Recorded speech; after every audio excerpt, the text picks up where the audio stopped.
pouvez les voir, il y en a à peu près 14, 15, 16, je ne sais plus combien, et j'en ai d'autres à faire. Donc je me suis dit, je viens encore ici pour reparler de Hanouka, c'est que ça, Arbé.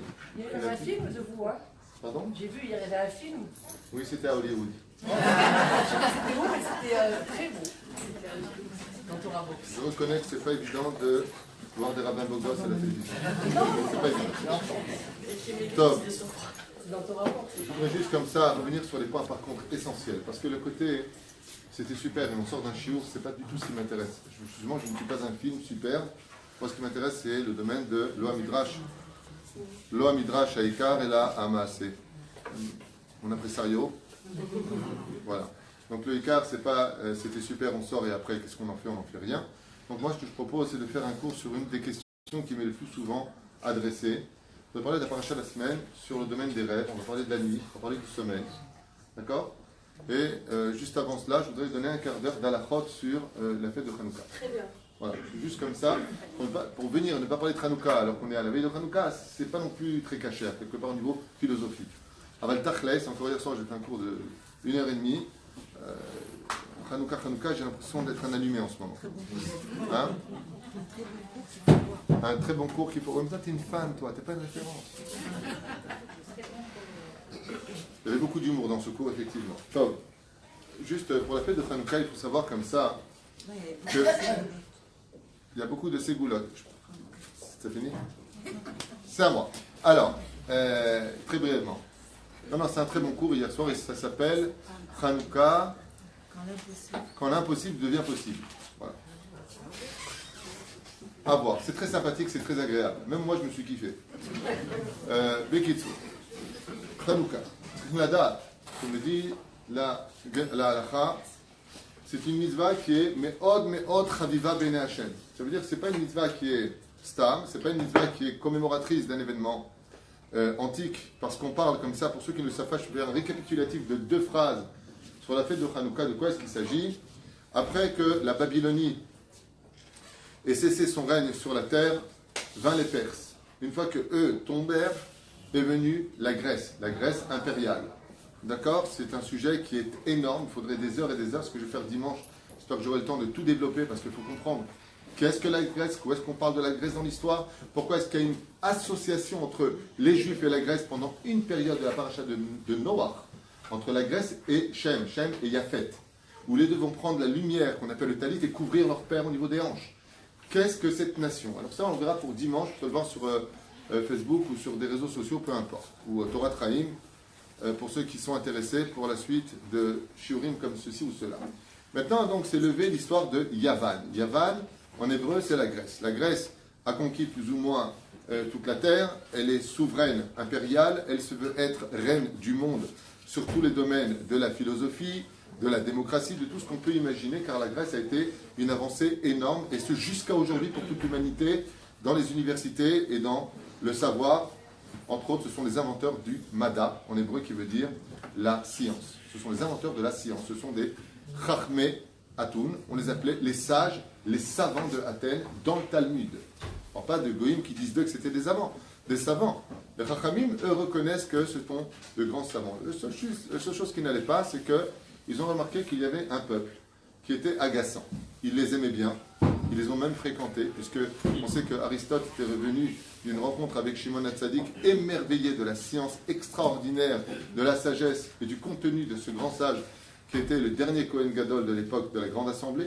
Et puis, donc, ils avaient beaucoup d'admiration pour les Juifs et ils ont décidé, de mettre un terme à quelque chose qui les agaçait vis-à-vis des Juifs, c'était leur supériorité, alors que les Juifs n'ont jamais cherché à être supérieurs, mais ils ne comprenaient pas pourquoi un si petit nombre, un peuple aussi faible et soumis, d'une certaine façon, avait des réponses tellement à trop de choses. À la limite, on remarquait que dans la philosophie grecque, la quantité l'emportait sur la logique des choses. Tandis qu'en Israël, la qualité l'emportait même sur la quantité, c'est ce qu'on dira dans le Moussar, Rabim Beyad Meatim, beaucoup dans les mains de très peu. C'est un peu la guerre des Grecs. Ça veut dire que pour nous, c'est logique. Si tu t'es entraîné, si tu es balèze, si on est plusieurs face à un qui est tout maigre et tout knaner, tu l'éclates avec un mouchoir. La Grèce avait un problème avec cela et elle a décidé non pas de détruire le peuple d'Israël, bien au contraire, elle a essayé d'assimiler le peuple d'Israël Et s'était rendu compte, et c'était un chidouche extraordinaire pour nous, c'est que la Grèce s'est rendu compte que toute la valeur du juif, c'est son âme. C'est un truc de fou. Je répète, l'histoire de Hanouka, c'est une éducation qui vient rappeler l'éducation de l'âme. C'est pour ça qu'on allume une flamme. Il n'y a pas de mitzvah seudat, comme on fera à Purim, le mishté. Il y a quelque chose de très important à retenir pour la Grèce, c'est que ce sont des gens qui ont compris que notre potion magique, notre savoir, c'est l'âme juive. Et donc, qu'est-ce qu'ils ont essayé de faire? Ils ont dit qu'il serait temps de ramener ce peuple-là au mélange des nations du monde. C'est-à-dire, comme j'expliquerai dimanche, ce qui dérangeait les Grecs, en une phrase, c'est très simple, comme ça vous le saurez, c'est qu'il puisse y avoir des Juifs intelligents. Mais des Juifs grecs, ça ne les dérangeait pas. Si vous avez compris ça, vous avez tout compris sur la fête. Au niveau de l'assimilation. C'est-à-dire, si tu es un Juif, tu es un grand savant, et tu es grec, pas de problème avec toi. Mais si tu es Am Levada Dishkon ou Bagoim Lo Itrashav, là tu nous déranges. Donc ils ont fait 3 décrets. 3 décrets qui vont être les décrets qui sont le contenu même de toute notre Torah. L'annulation de la Néomis, c'est-à-dire Rosh Chodesh. D'accord? Pourquoi Rosh Chodesh? Parce que dès que tu sais quand est-ce que tombe Rosh Chodesh, automatiquement tu connais le système des fêtes, où est-ce que ça tombe. Donc tu annules Rosh Chodesh, tu perds l'heure, tu perds le jour, tu perds les semaines, tu perds les mois. En d'autres termes, tu ne sauras jamais quand est-ce que tombera Yom Kippourim. Bah putain, que vous faites des fautes, vous demandez pardon, Dieu vous pardonne. T'as fauté, tu payes. Nous, on a Yom Kippour. Ça les dérange. Nous, on appelle ça, on commémore une sortie. Tu veux dire que Dieu est venu pour vous renverser la nature? Mais non. Ce sont des faits qu'on peut expliquer. Ainsi de suite, ils ont annulé par la suite la Brit Mila. Pourquoi est-ce que vous auriez une différence entre nous et vous? Parce que nous, aujourd'hui, la Brit Mila, elle est référencée aux États-Unis pratiquement 80%. À cette époque de la Grèce, l'islam n'existait encore même pas, elle est née en 627 si je me rappelle bien. Donc on est vraiment à la fin du 2e temps, donc bien avant la naissance de l'islam. Résultat, qui faisait la Brit Mila Tachles? Il n'y avait que les juifs. Physiquement, quand tu allais dans les bains, les juifs étaient avec les grecs, tu voyais la différence entre un juif et un grec. Lui avait la Brit, lui n'avait pas la Brit. C'était hors de question que les juifs avaient une alliance avec Hachem. Donc ils n'ont pas accepté. Celui qui faisait la Brit Mila était mis immédiatement à mort. Et la 3e chose, c'était Shabbat Kodesh. Pourquoi Shabbat? Parce que la notion de Shabbat, c'est le chiffre 7. Les Grecs étaient attachés aussi au chiffre 6. C'est-à-dire que toute la notion de l'assimilation, c'est l'explication du rationnel. Tandis que chez nous, les Juifs, toute notre explication est basée sur l'irrationnel. La Emouna n'intervient que quand 2 et 2 ne font pas 4. Parce que si tu me dis j'ai besoin d'Emouna pour que 2 et 2 font 4, excuse-moi, mais tu n'en as pas besoin, c'est logique. C'est pour ça que la Grèce a inventé l'Olympe, les dieux, des dieux humains, des dieux qui peuvent comprendre, des dieux même contre qui ils peuvent lutter. D'accord? Donc ils ont cessé avec le chiffre 7, 7 c'est Shabbat, c'est là, nous on arrête tout, et on est capable de surmonter toute l'histoire. Il y a un très très beau Mahamar, je disais d'aller vite parce que c'est toujours mon problème. Dès que je démarre quelque chose, je suis lancé et après je ne sais plus m'arrêter. Il faut que je me respecte dans ce que je dis. Mais je voudrais juste reprendre ce qui est marqué dans ma Masechet Neila Bedaf Yudzayin Amud Aleph, où là-bas la Gemara nous parle, d'Afka avec les Romains, d'un décret qui avait été fait contre les Juifs sur l'interdiction d'aller se tremper au mikvé, d'accord, le Shabbat et la Brit Mila. Et donc Rabbi Shimon Bar Yochai, nous dit la Gemara, avait décidé d'aller renvoyer Rabbi Shimon Astropoli, un de ses élèves, et lui a dit « Et la asot Hashem et firu Toratecha » et puisque nous sommes dans un moment où le peuple d'Israël était en danger, car sans pureté familiale, sans Brit Mila et sans Shabbat, alors notre peuple il rentre dans l'assimilation. Habille-toi comme un goy, reste-toi comme un goy, habille-toi tachles comme un goy, et va au Sénat. Et trouve les mots pour convaincre le Sénat de trouver une solution à tout cela. Et voilà que Rabbi Reuven Astropoli décide d'aller donc obéir à son rab. Il arrive là-bas habillé tel un goy, sans qu'il passe rien du tout comme le Sénat le demandait, et il dit « Excusez-moi, j'aimerais vous poser une question très importante. Si nos ennemis, les Juifs, donc lui il est juif, mais il ne le dit pas, si nos ennemis les Juifs, on a besoin de les assouvir. Les 3 décrets que vous avez faits contre eux sont des décrets qui ne sont pas intelligents. Je vous pose une question. Vous avez interdit chez les Juifs le respect de la pureté familiale. Mais si je me souviens bien, si j'ai bien compris, ces Juifs-là, pendant 2 semaines, ils touchent leurs femmes, et pendant 2 semaines, ils ne touchent pas leurs femmes. Et l'empereur a répondu, c'est exact. Il dit, mais moi, si j'ai un ennemi, je veux qu'il soit nombreux, ou je veux qu'il soit peu pour les vaincre. Et l'empereur a répondu au Sénat, mais on veut qu'il soit peu. Il dit, mais en annulant le décret de la Nida, vous leur donnez beaucoup plus de chances d'avoir de relations avec leurs épouses et d'avoir plus d'enfants. L'empereur a regardé le Sénat a répondu, peu comme les deux vieux du Mopetcho. Il a raison. Alors quoi? On annule le décret. Effectivement, c'est logique. À la limite, je ne comprends pas une chose. Si j'ai un ennemi, je veux qu'il soit riche ou je veux qu'il soit pauvre? Ils ont répondu, on veut qu'il soit pauvre. Il dit, mais le jour où on gagne le plus d'oseille, c'est le samedi. C'est le seul jour où personne réellement travaille. L'histoire du week-end, c'est le jour où on va plus dépenser. Si on les empêche de faire Shabbat, donc ils ne vont pas fermer leur boutique, ils vont devenir plus riches. Et là, comme les devis de Mopetcho, il attend les gens. Très bien. Et après, il a dit, je ne comprends pas une chose. Si on a des ennemis qui viennent armés contre nous, on préfère qu'ils aient déjà subi une opération, qu'ils viennent blessés ou qu'ils viennent parfaits. Profil 400 ou le profil israélien 97. C'est quoi le profil 97 israélien? C'est le summum. Pourquoi on n'est pas 100? Parce qu'on a eu la brite. Comme on a subi une intervention chirurgicale, on a coupé quelque chose, le profil israélien à l'armée, c'est 97. C'est le maximum. Moins 3 points de la brite Mila. D'où est-ce que ça a été pris? Il faut vraiment être stupide de faire une chose pareille. Parce que chez nous, si tu n'as pas la brite, tu es à profil 50. Si tu as la brite, tu es 100% BCDR. Mais ils ont fait l'assimilation en Israël, grec apparemment, ou gréco-romaine. Et donc, résultat des courses, il a dit, mais mieux vaut avoir des gens qui, on leur coupe quelque chose, qu'ils viennent parfaits. Et le Sénat a répondu, Béhémet, vous êtes un homme intelligent. On annule tout de suite les décrets qui sont anti, d'une certaine façon, profitables pour nous. C'est dommage. Mieux vaut qu'ils aient le moins de relations possible, le moins d'enfants possible. Hein.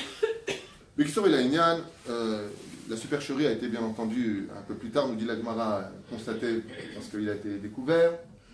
Mais Rabbi Yudatzat Karazatzal, Rosh Yeshiva de Porat Yosef, pose une question très importante dans son livre Kol Yehuda et il dit Aval Bemet, ce qu'a dit Rabbi Reuven Astropoli, le Tachles, qu'il a dit c'est faux ou c'est pas faux? C'est vrai. Ben, moins tu touches ta femme, et moins tu as de chances d'avoir d'enfants. Et pourtant, de toute la populace, nous étions le peuple à engendrer le plus d'enfants au monde. Il n'y avait pas des enfants, 6, 7 enfants. Non, on avait le maximum d'enfants. Parce que l'anida a été fixée de telle façon à ce que le soir du mikvé, c'est les 3 jours d'ovulation. Donc c'est le moment. La Torah, elle ne cherche pas la quantité des jours, elle cherche la qualité des jours. Donc, on voit que malgré la logique de l'esprit, la logique d'Hachem nous a avalés. Deuxième chose, le Shabbat, effectivement. La majeure partie des gens qui ont du mal à fermer la boutique le Shabbat, surtout en France ou aux États-Unis, c'est le jour où tu travailles le plus. Et pourtant, on dit Shabbat makor beracha. Ferme ta boutique le Shabbat, tu auras peut-être moins d'argent dans les poches, mais tu feras plus avec ce qui te reste. Parce qu'il y a la bracha d'Hachem. Et ça, tout ce que je suis en train de vous dire, c'est ce qui a agacé les Grecs. Ça veut dire que la logique de la pensée juive allait à l'encontre de tout. Et la Brit Mila, c'est pareil. Au contraire, on avait souvent constaté que les Juifs qui faisaient la Brit Mila face à d'autres qui n'avaient pas la Brit Mila étaient beaucoup plus forts. Mais la reine, tout est anti-logique. Et c'est ce qui a dérangé la Grèce. Alors ils ont décidé de mettre un terme à la flamme intérieure du judaïsme. C'est quand même incroyable. C'est quand même incroyable que les nations du monde connaissent la potion magique du peuple d'Israël et que nous, le peuple d'Israël, on n'est pas conscient de la force de notre potion magique. C'est un truc de fou. On n'est pas conscient de la force de la Torah de notre vie. On n'est pas conscient de la force que nous donne le Shabbat. On n'est pas conscient de la force que nous donne le respect de la pureté familiale. Bon, ce sont des choses, des traditions anciennes, des fois on le prend comme ça, des fois on ne sait même pas ce qu'on fait. Tiens, chérie, prends le verre de main à main. On ne se rend pas compte. Eux, les goïms, ils savent. Eux, les goïms, ils savent. Vous avez entendu ce qui s'est passé avec le Rav Yitzhak Yosef? Il a rencontré Poutine. Exactement, Poutine a demandé à rencontrer le Rav Yitzhak Yosef, grand rabbin d'Israël. Vous avez vu cette vidéo? Vous avez vu? Incroyable. Donc Poutine a un intermédiaire russe et il lui dit vous savez qu'il n'y a plus d'Égyptiens comme l'Égypte ancienne. Alors le Rav Yitzhak Yosef, le fils du Rav Yosef, lui dit d'accord, c'est pas ce qu'il veut chez lui. Il dit vous savez qu'il n'y a plus de Babylonie, la grande Babylonie. Alors il lui a dit oui. Vous savez qu'il n'y a plus la Perse. Poutine lui dit au Rav. Alors il dit parce que j'ai regardé la descendance, c'est plus les mêmes, ils ont été conquis, c'est les cosmopolites. Et puis il n'y a plus non plus la Grèce. Oh, il lui dit c'est une station balnéaire très agréable. Il dit, Poutine regarde, mais il y a quand même les Juifs. Alors le Rav, il lui dit, ouais. Voilà, au revoir. Le Siba, il lui a dit, et vous savez pourquoi il y a encore les Juifs? Alors le Rav Yitzhak Yosef lui répond, non. Il veut voir ce que vous avez. Il dit, parce que vous êtes Shomer Mitzvot et que vous avez la Torah divine. Poutine, ça a été enregistré. Poutine avec le Rav Yitzhak Yosef Abiya avec la Torah et ainsi de suite. Il lui a dit, c'est votre Torah qui vous donne tout. Quand il s'est levé, le Rav Yitzhak Yosef, il tape comme ça des mains, et il dit, Goy Yoda, moi chez Anachnu, les familles Lo Yodim. Les Goyim, ils savent ce que nous ne savons pas. Je ne comprends pas une chose. Si tu veux en finir avec les Juifs, viens nous tuer. Viens nous finir. Non. Il y a mieux que de vous tuer, c'est de vous garder vivant, mais de vous assimiler et d'éteindre la flamme juive qui est en vous. De venir éteindre cette flamme juive qui est en vous. Réaviver l'âme de la Emouna, réaviver dans l'obscurité l'espérance de vie, l'espérance d'être une lumière pour les nations du monde. C'est le cas de la Hanouka qui, à l'intérieur du Beth Amikdash, donnait sa lumière vers le monde extérieur. C'était quelque chose d'inadmissible pour la Grèce. De la fin, nous avons une mitzvah, nous, aujourd'hui, de revivre et de recommémorer cet événement, comme je l'expliquais dans le shiur d'hier soir, de comprendre que cet événement n'est pas un événement anniversaire d'une fête qui eut lieu à l'époque de la Grèce, de Mattathiaou Kohen Gadol, d'Antiochus, roi de Grèce. Pas du tout. On n'est pas en train de commémorer un événement comme l'histoire du soldat disparu.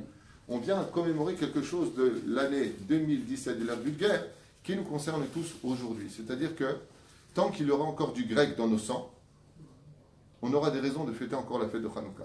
Parce que malheureusement, il y a encore du Yévani dans les Juifs. Malheureusement, il y a encore du Yévani dans les Juifs, il y a encore du grec dans notre sang. Alors cette mitzvah-là, elle est très spéciale parce qu'elle comprend une âme. Il faut savoir que le fait d'allumer les bougies de Hanouka, non seulement c'est une mitzvah qui est extrêmement élevée et désirée d'Hachem, c'est-à-dire que si un jour quelqu'un se dit, tiens, qu'est-ce que je peux offrir à Dieu? Eh bien, offre de l'enthousiasme dans l'accomplissement des mitzvot, particulièrement dans celle qui arrive, la fête de Hanouka. Ne crois pas que c'est un petit événement, t'allumes, non, c'est pas ça. C'est pas ça du tout. Zamashou Gadol, c'est quelque chose d'extraordinaire. Hier, on a expliqué les ségoulottes de Rabbi Nachman sur celui qui allume les bougies de Hanouka, Beito, Bismano. Et la reine, je m'arrête là juste pour le récapitulatif. Les Juifs sont sortis, bien entendu, ils ont décidé, Mattathiaou Kohen Gadol et ses enfants, ses 5 enfants, de sortir en guerre contre les Grecs. Donc vous imaginez des pots de Nutella qui sortaient contre des plaques de chocolat en face, au niveau du ventre. On parle d'hommes extrêmement aiguisés, extrêmement armés, extrêmement puissants. Et ils gagnent cette guerre, même si malheureusement on dénombrera des morts aussi chez nous, comme Éléazar et Yehuda Maccabi, fils de Mattathiaou Kohen Gadol. Mais cette guerre va être gagnée, et comme vous le savez, après cet événement-là, la Grèce tombe, ça devient gréco-romain, les Romains prennent le dessus sur l'histoire du peuple d'Israël. Le Théum, pendant 2000 ans, on est encore sous l'emprise de Rome, c'est-à-dire de l'Occident. Voilà, ça c'était un petit peu le récapitulatif brief de l'histoire de Hanouka, au niveau historique. Au niveau de la halakha, il y a plusieurs façons de choisir sa Hanouka, Mirza Hashem. Il y a un événement un peu bizarre qu'on n'a pas l'habitude d'avoir, c'est que tout ce que l'on peut acheter pour la Torah au niveau des objets doit être essentiellement, si on veut le best and the best, de l'argent, le kesef. Et pourquoi kesef? Parce que dans la Kabbale, le kesef est représentatif de bonté, tandis que l'or est représentatif de rigueur, de justice. Donc on évite toujours d'apporter des objets qui soient en or. Non, jamais avec des fourchettes en or, par exemple. Ce n'est pas une bonne chose. Pourquoi? Parce que tu apportes le digne dans la nourriture. Mange avec si tu dois acheter quelque chose de beau, des couverts en argent. D'accord? C'est pour ça que les femmes, des Rechaga, préfèrent l'or que l'argent. Parce que les femmes, c'est pas qu'elles sont de l'or, c'est que les femmes sont rigueur. Donc, qui se ressemble, ça semble. D'accord? C'est pour ça que l'or a une influence positive sur la femme parce qu'elle est la continuité de son être. Isha, Gvura, Bina, l'homme est Chesed, Chochma. D'accord? Au niveau des sphirotes. Donc, si un mari qui écoute, il va offrir quelque chose à sa belle-mère, de l'or.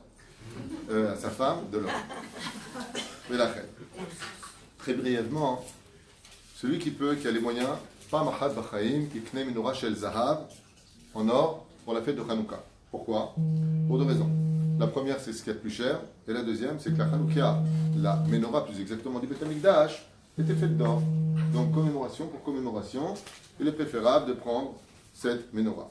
La deuxième chose, toutes les huiles sont cachères pour l'allumage de Hanouka, sauf celles qui sentent mauvais. Aval Kikaron, toutes les huiles. Même si je prenais par exemple, vous savez, de l'huile qui viendrait pour chirer les chaussures. Ouais, c'est cachère. Toutes les huiles sont cachères. Il y a un remède qui est fait, que j'ai dansé dans plusieurs de mes cours, c'est que les Mekoumelim nous disent que la fête de Hanouka est si grande que les lettres du mot Hashemen, à l'envers, forment les lettres du mot Neshama. Pour dire que ce qui est capable de réparer Hanouka, même le Shabbat n'est pas capable de le réparer. Pourquoi? Parce que Shabbat, pas toutes les huiles sont cachères. Aval Hanouka, toutes les huiles sont cachères. De là, on brime Chazal. que la fête de Hanouka, au niveau du tikkun de la vie de chacun de nous, dans l'allumage des bougies de Hanouka, est capable de nous réparer, chose que même le Shabbat Kodesh ne peut pas réparer. C'est pour ça que Shabbat, chiffre 7, Hanouka, chiffre 8, supérieur à Shabbat. Ad Kedekar. Alors, on peut allumer avec des bougies, c'est loin d'être ce qu'il y a de mieux. Pourquoi? Parce que même si c'est cachère, et que la flamme brille, eh bien, il faut savoir que le miracle a été fait avec de l'huile. Hier, j'ai fait un très très long mahamar sur la signification de l'huile. Regardez le cours d'hier, vous en saurez pour cela un peu plus. Quoi qu'il advienne avec de l'huile. Si possible, pas n'importe quelle huile. On peut prendre de l'huile de soja, on peut prendre de l'huile de canola ou autre, de machine si vous voulez. Le mieux, c'est de prendre de l'huile d'olive pure. Aujourd'hui, c'est plus vraiment une question parce qu'ils vendent carrément des boîtes. Donc, avec tout cela. Ces boîtes sont composées de combien de bougies à l'intérieur? 44 bougies. Pourquoi 44? Parce que si vous prenez les 29 jours qui ont été annulés du Rosh Chodesh, les 29 jours en moyenne dans un mois, 29 plus 7 jours le Shabbat qui ont été annulés, d'accord? Vous y êtes 29, 27? Super. Plus les 8 jours de la Brit Mila, ça fait combien? 44. Gematria Dam. C'est-à-dire que notre sang vit par rapport à ces 44 bougies. Quand on allumera les 44 bougies, on aurait réparé ce que les Grecs auront voulu nous annuler. 44 bougies face en réalité aux 44 jours que les Grecs ont voulu annuler au sein du peuple d'Israël. Le mieux, Bezrat Hashem, c'est de prendre de l'huile d'olive. Le salaire est très grand pour cela. Puisque comme on l'a dit hier, je vous dis juste en 2 mots, celui qui veut se marier, celui qui veut avoir un enfant, celui qui veut une bonne parnassa, celui qui veut avoir des enfants qui soient Talmidei Chachamim, celui qui veut Il y a plein de zégoulot, et qui allume les bougies de Hanouka. Me'udar minami udar, en temps et en heure, bidou comme il faut, dans la joie, et qui observe ces bougies-là, au moment où il priera, pendant cette demi-heure Hachem, avec allégresse, Zgoula, le Kol Machamarti. C'est un remède pour avoir tout ce que je viens de vous dire. Et encore, il y a d'autres remèdes qu'on a cités hier soir. Même ceux qui veulent se marier, les femmes stériles, les femmes qui. Machitirtse, Yeshbo, Veki Karon Parnassa Tova. Une très grande Parnassa dépend de la fête de Hanouka. Mais la reine, Bisiata Dishmaya, c'est un moment extraordinaire. Huile d'olive, la mèche, on allume sa bougie. On n'a pas le droit de les utiliser ni pour lire. On doit les mettre dans un sens où Pirsumé Nissa est le Ikar. Ça veut dire quoi Pirsumé Nissa? C'est-à-dire que le but c'est la publication du miracle. D'accord? Donc je vais choisir le lieu où en général les gens passent le plus. À partir de quelle heure? 7 à Kochavim. Il est préférable, si la femme est à la maison et que le mari est au travail qui rentre plus tard, il est préférable de les allumer seuls à la maison à l'heure que d'attendre que tout le monde vienne. Ad Kedeka. À peu près, si je ne me trompe pas, dans les 5h10, 5h08, c'est 7 à Kochavim, la sortie des étoiles. Hier soir, on a parlé du secret de la sortie des étoiles. Pourquoi le mot la sortie des étoiles? Quand il fait nuit, non, il y a un très très grand sujet qui se cache derrière le mot sortie des étoiles. Avant, quoi qu'il advienne, il y a le moment propice, et cette demi-heure-là est cruciale. Ça s'appelle Sha'at et Ratzon. Si vous ne le savez pas, vous le saurez maintenant. Pendant la première demi-heure de Hanouka, la sortie des étoiles, pendant cette demi-heure-là, le ciel s'ouvre pour recevoir l'émanation de la lumière de toutes les maisons juives. On va l'expliquer selon la Kabbale, les lumières de Hanouka dans la maison sont capables d'être un karcher pour toutes les mauvaises choses qui rôdent dans la maison. Mais ir et abaï. Vous savez? Donc on les allumera Bezrat Hashem de l'entrée de Tzeta Kochavim et jusqu'à Ad Shikale Regal Minashuk, jusqu'à ce que la première demi-heure soit passée. Min Adin, l'allumage des bougies de Hanouka doit durer une demi-heure. On doit les laisser plus longtemps, c'est évident. On va les éteindre. Alors si tu as besoin de les éteindre parce que tu dois partir, on n'a plus à s'en occuper. Une demi-heure avant l'allumage des bougies, on ne fixera pas de Seouda, on ne fixera pas de Shiurim, sauf si bien entendu c'est déjà fixé Milchatrila, chaque rab de communauté dira si oui ou non on va allumer à l'heure ou pas à l'heure. Pour les Avrechim, on a l'habitude de libérer immédiatement tous les Avrechim avant la sortie des étoiles pour qu'ils aient le temps d'arriver chez eux et d'allumer les bougies, Be'ito ou Gizmano, ce qui est vraiment un événement très très important, un rendez-vous crucial entre l'homme et le changement de sa vie, car vous savez que comme j'expliquais hier, le mois de Tishré, le mois de... je pense que j'ai le mois de Tishré. Je dis ce que je veux là, ok?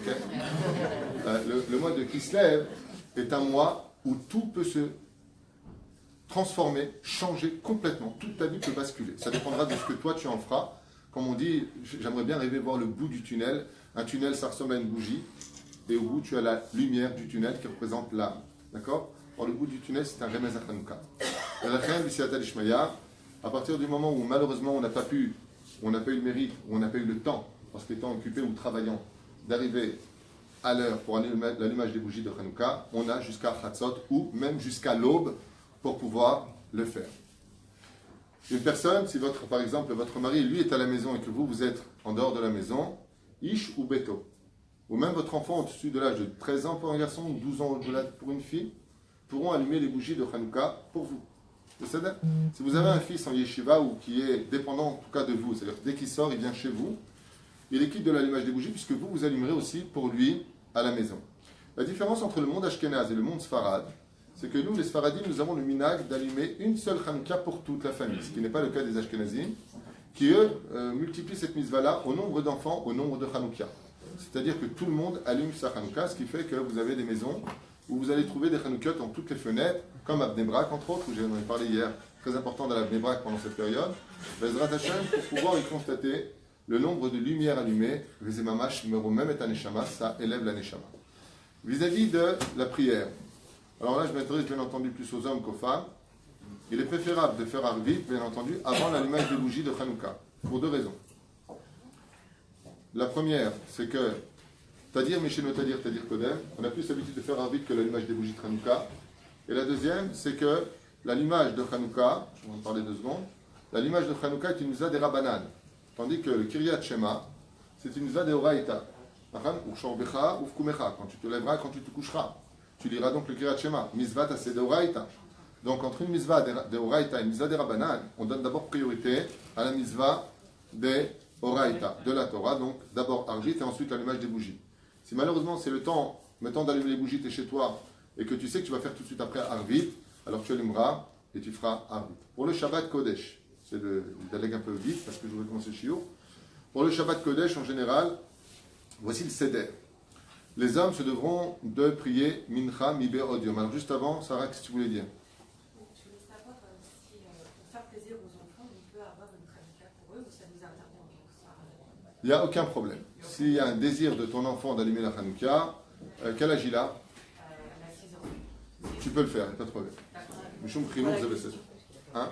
La question c'est s'il y a un enfant qui veut absolument, il a fait une Hanouka, par exemple au Gan, il est fier de sa Hanouka et puis il dit je veux l'allumer. Alors tu as 2 options, ou tu lui casses et tu dis tu te la fermes, ce ne sera pas très sympathique pour lui, ou deuxième chose, comme elle est belle ta Hanouka, kol hakavod, c'est toi qui l'as fait, je suis fier de toi, tu veux l'allumer, bêta qu'on va l'allumer, on tape des mains, le badaï, on est là pour donner de la joie. Ça va? Donc pour Shabbat Kodesh, on allumera les bougies, le mari va en général prier Mincha Midberod Yom, c'est-à-dire vers les coups d'1 de l'après-midi, pour pouvoir ensuite venir allumer les bougies. On les allume quand? Si vous avez l'habitude de faire entrer Shabbat, chose que je vous conseille vivement, avant l'entrée de Shabbat, vous restez dans les mêmes conditions. On a l'habitude en général d'attendre plutôt vers la tombée de la nuit. Ah ben, si vous avez déjà fait Mincha, il est maintenant vous manaïm. Vous allumez d'abord la Hanouka, et ensuite la femme allume les bougies de Shabbat. C'est quoi la sipo? Dougma, Shabbat rentrera à 4h16, 4h15. Alors à 4h10, vous allumez les bougies de Hanouka. La Hadlaka fait la mitzvah elle-même, donc vous les avez vues, d'accord? Ensuite, la femme allume les bougies de Shabbat Kodesh. Et le mari, étant donné qu'il a déjà fait Mincha, il a le temps d'arriver amplement à la Beth Knesset pour chanter le Chadodi, l'Ikrat Kala, Zganefine, Zganefruni. C'est-à-dire, voilà, c'est ça. En ce qui concerne la Abdallah, aussi la Abdallah à faire. Alors comment on fait? Comment on fait? À la Beth Knesset, dès qu'on finit Arvit, étant donné qu'il y a beaucoup de monde, alors on allumera d'abord la Hanouka et ensuite seulement on fera la Avdallah. Par contre, à la maison, le changement, c'est le contraire. C'est-à-dire que j'arrive à la maison, d'abord je fais la Avdallah et ensuite seulement après, j'allumerai la Hanouka, Mishum, Tadir, Mishino Tadir, Tadir Kodem, Bezrat Hashem, même si j'ai dit Atachonan Tanou, l'absolu, Aval, c'est le Seder à faire. Même s'il n'y a pas de mitzvah de Seouda pendant Hanouka, il est très conseillé, demandé, voire applaudi dans le ciel pour tous ceux qui organiseront des belles Seoudotes avec des soupes gagnottes. Il y a une grande ségoula de manger des soupes gagnottes. Pour 2 raisons. Les calories, mais tout simplement parce que les soupes gagnottes qui sont faites en l'honneur de Hanouka sont imbibées d'huile. D'accord? Comme quoi que Hanouka est encore une fête tunisienne. elle m'a la saute. Désolé pour les autres, mais quoi qu'il advienne, la fête de Hanouka, alors, vous savez pourquoi on mange des soufganiotes? Il y a plusieurs raisons à cela. À l'huile. Oui, d'abord parce que c'est dans l'huile. Ensuite parce que c'est bon. C'est bon, Nachon? Vous en voulez une? J'écoute le cours d'abord. Ah d'accord. Ensuite? Après, j'y vais. D'accord. Non mais ensuite, qu'est-ce qu'on fait? Pourquoi est-ce qu'on mange des soufganiotes à Hanouka? Lama. Sucré. Matok, la vie est matok. La vie est matok, éphémérode. C'est-à-dire qu'il y a, comme j'expliquais hier, tu ne peux voir le sucré que quand tu rentres dans l'obscurité. Il n'y a que quand tu vas au plus bas du plus bas que tu peux le vivre. D'accord? Je faisais machou, aval maod. Pourquoi on mange des soupes gagnottes? Il y a de la friture dans l'huile. Ça, on l'a déjà dit tout à l'heure, quand vous dormiez. La fiole d'huile. On l'a dit. Donc, on va quitter l'huile avec la soupe gagnante. On l'a déjà dit de tous les côtés, c'est bon. Il y a de l'huile dans la soupe gagnante. On l'a tous dit. Allez, on passe à autre chose. La main. Bon, allez. C'est rond, non? Parce que c'est rond. C'est rond comme la terre. C'est rond et alors? Hein? C'est le cercle de la vie. Vous avez vu le roi lion, quoi. Donc, il y a la faute. On peut faire un prélèvement sur la pâte. Ok, et alors? Ok, alors on aurait mangé du pain à Hanouka. On parle de la soupe gagnard. Pourquoi on mange mal des soupes gagnantes? Parce que c'est rond. C'est rond. Et quel rapport avec le rond? La terre. J'en parlerai Bezrat Hashem dimanche. Avant, il faut savoir que la terre est ronde et mon ballon de foot aussi est rond. La raison pour laquelle on mange des soupes gagnottes, il y a encore d'autres raisons qui sont données, c'est parce que la soupe gagna représente la pupille de l'œil. Et la pupille de l'œil est ronde avec, à l'intérieur, quand vous regardez l'œil, il y a un rond plus un rond à l'intérieur exactement comme la soupe gagna. Pourquoi? Parce qu'Alpi Kabbalah, tout le domaine des Yevanim, c'est le chrysaïon, c'est-à-dire l'allusion des yeux. C'est pour ça que tout est lié dans cette fête à Yosef Hatzadik qui est le Shomer et Naïm. Il y a une autre raison à cela, comme ça vous le saurez, pourquoi est-ce qu'on mange des soupes gagnottes? Tout simplement parce que la graisse, contrairement à nous, quand on fait comme ça, ça descend en bas. Chez eux, quand ils font comme ça fait exactement une soupe gagnate. C'est-à-dire qu'ils avaient l'habitude de mêler leur culture. Non, mais c'est vrai, on était presque pareil, nous les Grecs. Eux, ils étaient comme ça, nous, on était comme ça. C'est juste à l'envers. Donc, c'est l'effet optique, parce que quand tu regardes, on lance à l'envers, mais après, ça redevient à l'endroit. D'accord? Donc, ce qui se passe, c'est que les Grecs avaient l'habitude, comme d'ailleurs on dit jusqu'en 2017, il est beau comme un Grec. On est beau comme un Grec. Jusqu'à aujourd'hui, ce proverbe est connu. Pourquoi? Parce que les Grecs avaient l'habitude d'avoir des corps sculptés. D'accord? Et toute leur force à eux, quand les Juifs venaient et qu'ils les regardaient, les Grecs marchaient essentiellement dénudés pour le plaisir du regard des yeux. Et les femmes, de la même façon. Ce qui fait qu'on mange des soupes gagnottes, on dit Baruch ata Hashem Elokeinu melech haolam boré miné mezona. Que tout vient du mazon d'Akadosh Baruch Hu. Que tout ce que nous sommes et ce que nous avons, ça vient d'Hachem. Et non pas de l'orgueil de l'homme qui croit en ses muscles. Quand on prend le biceps, qui a une forme exactement, quand vous faites ça, ça fait un rond. On le prend, ça représente la force de Yavan. Et nous, qu'est-ce qu'on fait? Ce n'est pas sur la force de l'homme ou sur le pain qu'il a fait qu'il mangera, mais sur la bénédiction qu'il dira dessus. D'où la notion de Boré Minu Mezonot. Vous savez qu'à l'Alpi Alacha, si j'ai dit Boré Minu Mezonot sur du pain, au lieu de dire Amotzi Lech Minaret, Yatsaye Dechova. Je ne reviens pas en arrière pour le dire. Donc on dira Boré Minu Mezonot et faire comprendre que l'huile qui s'y trouve, cette fameuse huile que vous avez tous citée, effectivement, sont les lettres de la Neshama pour dire que quand un juif y mange, c'est aussi pour nourrir sa Neshama. Voilà pourquoi on mange des soupes gagnottes. On a l'habitude d'en apporter un petit peu pendant Hanouka, dans les Ganim, au travail. C'est bien d'en apporter un petit peu comme ça au travail. Aujourd'hui, ils ont fait un kiff caramel, chantilly, vanille. Il n'y a pas de femme enceinte? Ils n'ont pas encore fait la Demprot, mais bon. Voilà. Qu'est-ce que je pourrais vous dire d'autre au niveau des halachot? Si vous habitez à un étage très élevé, il y a une marloquette poskim dans ce domaine. En général, on les met à la porte quand on rentre sur sa gauche et la mezouza sur sa droite et nous on passera au milieu. Mais si vraiment on ne peut pas, parce qu'il n'y a vraiment personne là où il habite, comme par exemple j'ai un ami qui habite dans un étage élevé mais il n'y a personne, c'est le seul sur son palier, dans ce cas-là, il a le vis-à-vis des autres immeubles, les uns en face des autres. Vous devez chercher, selon le Rav Binyamin Chouta, qui est posé Kalakha à dire, Baruch Hashem, il dit, dans ce cas-là, il est préférable de trouver une fenêtre qui donne sur du passage où les gens pourraient voir Bezrat Hashem, cette Hanouka. Puis Alacha, la Menoucha a un placement idéal. D'accord? Au-dessus de Esrim Amot, c'est-à-dire 10 mètres de hauteur, la Hanouka n'est plus valable. C'est-à-dire si je prends un bâton et que je le mets à 10 mètres de hauteur, Lo Yatsa Idechova, je n'ai pas fait la mitzvah. Par contre, la hauteur idéale, c'est de 24 cm à partir du sol, c'est-à-dire Shoshat Fachim, d'accord? Donc 3 fois un point, jusqu'à Esser Tfachim, ça veut dire à peu près 80-90 cm. C'est la bonne hauteur. Si je peux mettre ma Hanouka sur un petit meuble qui fait minimum 3 Tfachim, ouais, donc 24 cm, et que ça ne dépasse pas au-dessus de 80 cm, je suis dans l'idéal d'avoir placé la Hanouka. Elle est exactement là où il faut être. Pourquoi ça? J'ai expliqué hier dans le cours. Un tabouret, c'est bien, là, un tabouret? Un tabouret, c'est super. Un tabouret? Vas-y, prends le tabouret. Donc le tabouret, c'est très bien, parce qu'il fait à peu près 60 cm, plus la Hanouka, on est dans la bonne mesure. Voilà. T'en as un pour moi, le tabouret? Donc très bien pour le tabouret, et les matos vous manègent. Si maintenant, on n'a pas le choix, parce que la fenêtre, elle est par exemple élevée ici, alors je ne peux pas la mettre à 80 cm. Alors il n'y a pas de problème, on est quand même dans la bonne mesure, puisqu'on ne doit pas atteindre les 10 mètres. Donc si la fenêtre elle est élevée, il est préférable pire sous-minissa que la bonne hauteur. Le mec blit, qu'est-ce qu'il fait? Il prend la Hanouka, il la met exactement là où il faut, mais personne ne la voit. Il n'a absolument rien compris. L'âme de Hanouka, sachez-le, c'est Pirsumé Nissa. Si la famille est arrivée en retard, ça veut dire Chok Monspocho, le père est avec tous ses gosses, la femme, ping, elle les a allumés à l'heure, eux ils n'ont pas vu les bougies de Hanouka, elles se sont éteintes, ils sont entrés à 9h, 9h30, et donc qu'est-ce qu'ils font dans ce cas-là? Ils ont le droit d'allumer la Hanouka à Val, sans bénédiction. Blishum Bracha, pour pouvoir aussi profiter de cette belle lumière s'ils en ont envie, puis Nemator Malaim, de continuer, de perpétuer ce beau et long moment. Quoi d'autre? Sur la halachot rapide, on a fini avec ça?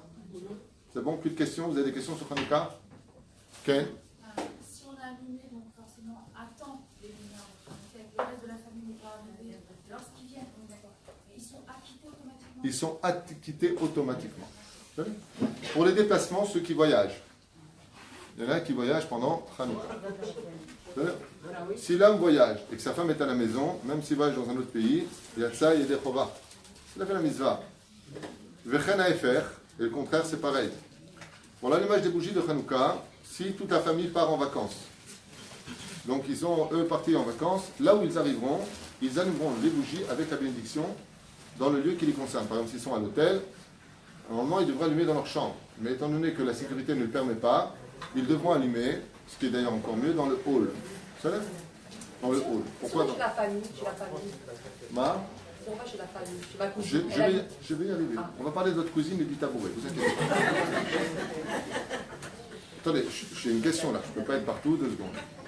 À partir du moment où je suis invité à l'hôtel, le mieux c'est d'allumer dans le hall, puisque de toute façon vous avez loué l'hôtel, et celui qui loue un endroit, c'est comme si il était à lui. C'est pire sous Mélissa, comme par exemple dans les immeubles qui sont très très hauts, ça sert à rien d'allumer dans les hauteurs. Qu'est-ce que tu fais? Tu les allumes dans le hall de l'immeuble, en bas. Tu les allumes dans le hall de l'immeuble, ce qui fait que tout le monde verra ta Hanouka. Le but c'est pire sous Mélissa. Donc quand tu habites au je ne sais pas quel étage, tu allumes ça dans le hall sur votre tabouret, et Bezrat Hashem, ainsi donc vous aurez fait la mitzvah de l'allumage de Hanouka. Si on est invité chez des amis, on part le week-end, à Jenny et Diwan, chez la cousine de Hanouka, et elle a plein de tabourets là-bas. Comment est-ce qu'on fait la mitzvah? Eh bien, c'est très simple. On calcule combien coûte une boîte de Hanouka. Combien t'as payé?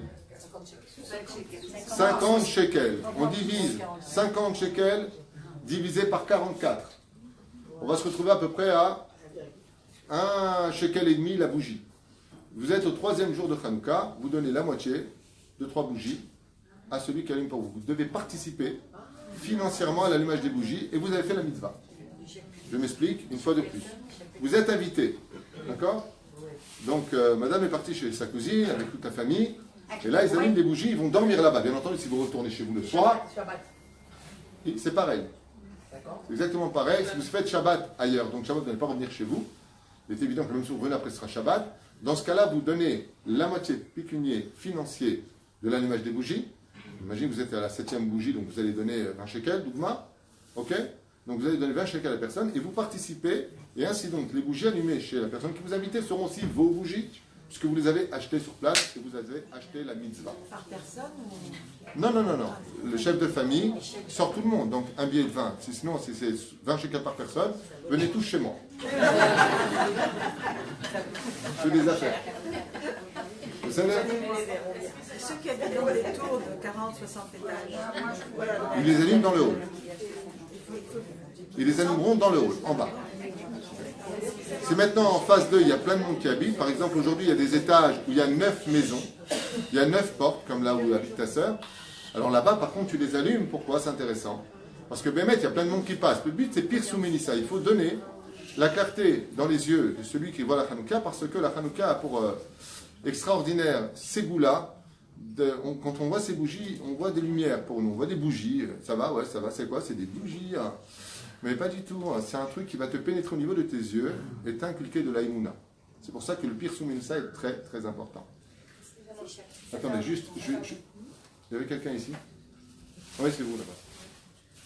Moi je voyage avec mon mari. Ça va s'arranger. Alors est-ce qu'on allume en France ou est-ce que mes enfants allument ici? Quel âge ont vos enfants? 25 ans. Très bien, ils sont à la maison? Ok. Vous allumerez là-bas. Normalement, vos enfants peuvent vous acquitter. Le Tachles, ils peuvent vous acquitter. Mais c'est bien dans ce cas-là que vous participez là où vous serez et d'allumer aussi là-bas. Pourquoi? Parce qu'il y a un changement, un décalage d'horaire.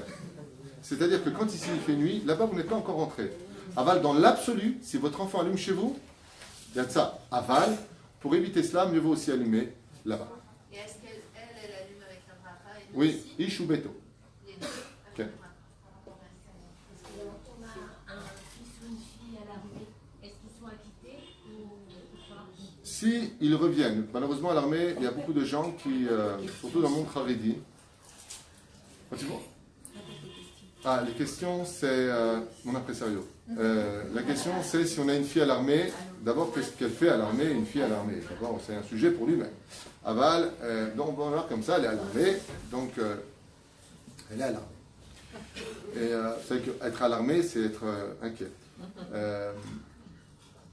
Bezrat Hashem, dans ce cas-là, si cette fille-là est dépendante de vous, qu'elle sort, elle rentre chez vous, elle n'a pas besoin d'allumer. Dans le cas où maintenant il y a un gdoud, en général, ce qu'ils font à l'armée, moi aussi j'ai un fils en ce moment à l'armée, alors qu'est-ce qu'ils font? Ils allument, le rab de l'armée vient et il a réuni tout le monde dans une tente et là-bas ils font tous les soirs l'allumage à l'heure avec le khayab. Il y a des cas où malheureusement, il y a des gens à l'armée qui, les tsarim arabes, ils n'ont plus leurs parents, ou alors les parents, dans certains cas, pourraient même renier leur enfant parce que X raison. Donc on ne rentre pas dans les détails, mais il y a des cas comme ça. Donc ils sont plus dépendants, ils ne peuvent même pas rentrer chez eux, chez leurs parents. Ok? Alors dans ce cas-là, ils allumeront dans la chambre, dans la tente où ils sont, dans un endroit sécurisé, pour faire la mitzvah du lieu où ils sont. Ou des situations où les parents sont en France et le fils il est à l'armée, il n'y a plus de chez lui, enfin peu importe. Mais s'il est dépendant de vous, vous allumez pour elle. Il n'y a pas de question sur ce sujet. Le salaire, c'est pareil pour les yeshivot, c'est le même dîme. Ken. Oui. La participation financière des invités, est-ce que c'est considéré comme un profit? Il ne faut pas donner un etc. Non, c'est une halakha. Ça veut dire que vous, c'est par exemple, si vous les recevez et qu'ils veulent allumer, il faut bien qu'ils participent à cet allumage puisqu'ils ne retournent pas chez eux. D'accord? Il faut prendre cet argent, après vous voulez mettre à la tzedaka, mais d'abord il passe par votre main, parce que vous êtes la propriétaire des lieux. Ce n'est pas, malheureusement, arrête, ça va, t'es lourd, garde tes 5 shekels, qu'est-ce que tu me prends la tête, vas-y, viens, je t'offre. Non, c'est pas comme ça que dit la halakha. Des moments, vous savez, les Tunisiens, hein, on ne prend jamais des chaussures neuves cadeaux. Viens, je te donne 1 franc. Pourquoi? C'est le mazal, les pompes. Je ne veux pas que tu me donnes cadeau, je veux acheter mon mazal. D'accord? Pour les ch'touillottes, pareil. Si on le fait à Kalva Khomer pour acheter la bougie, il faut prendre cet argent en disant, ok, tu vas allumer avec moi, il faut que tu me donnes. C'est la halakha. D'accord? Et si la personne ne connaît pas la halakha, il faut lui dire? Ouais. Là, il faut lui dire que la halakha dit que pour que tu allumes avec moi et que tu sois des probas, tu me donnes. Si vraiment la personne maintenant, elle n'a pas, tu lui donnes de l'argent, il te le redonne. Tu l'allumes.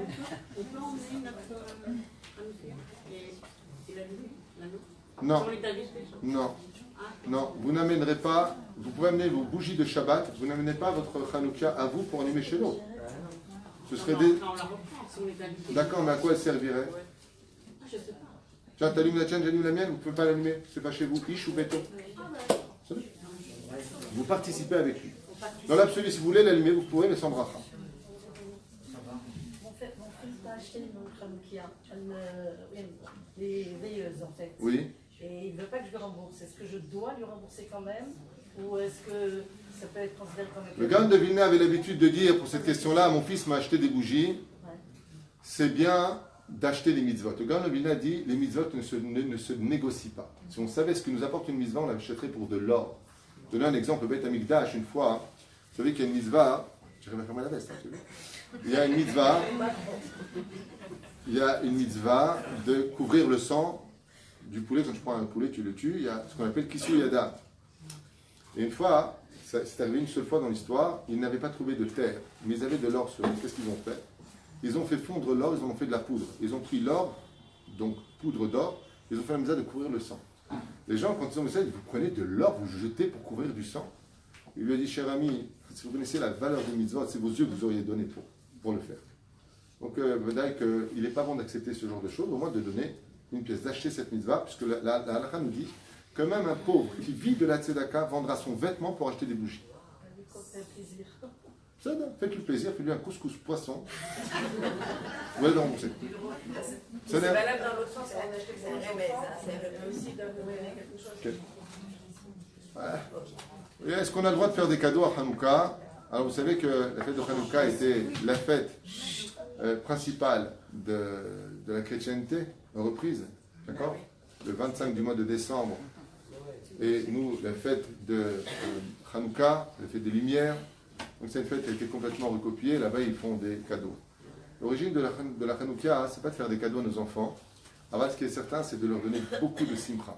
Il faut savoir que les 8 jours de Hanouka atteignent des niveaux extrêmement élevés, à un tel degré qu'on n'a pas le droit de jeûner. On ne fait pas de espède. Imaginez quelqu'un décède, Chazvé Shalom, on ne fait pas d'oraison funèbre. On ne le fait pas, c'est Hanouka.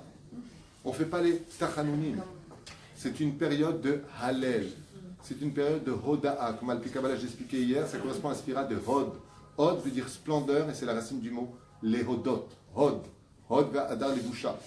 La reine, c'est une période où chaque personne doit prendre à un très haut degré de ne jamais verser une larme pendant cette période. C'est la période du changement du miracle. Bayamimahem, Bazemanazim.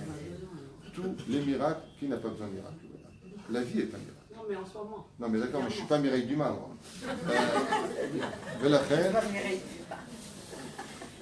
On s'arrêtera là, je pense, pour la halachot, avant que nous allons pour les questions ilchatiques. Zéo? Zéo? Ken? Pendant la période des jours, on doit assister à la guerre de changement. On doit y aller.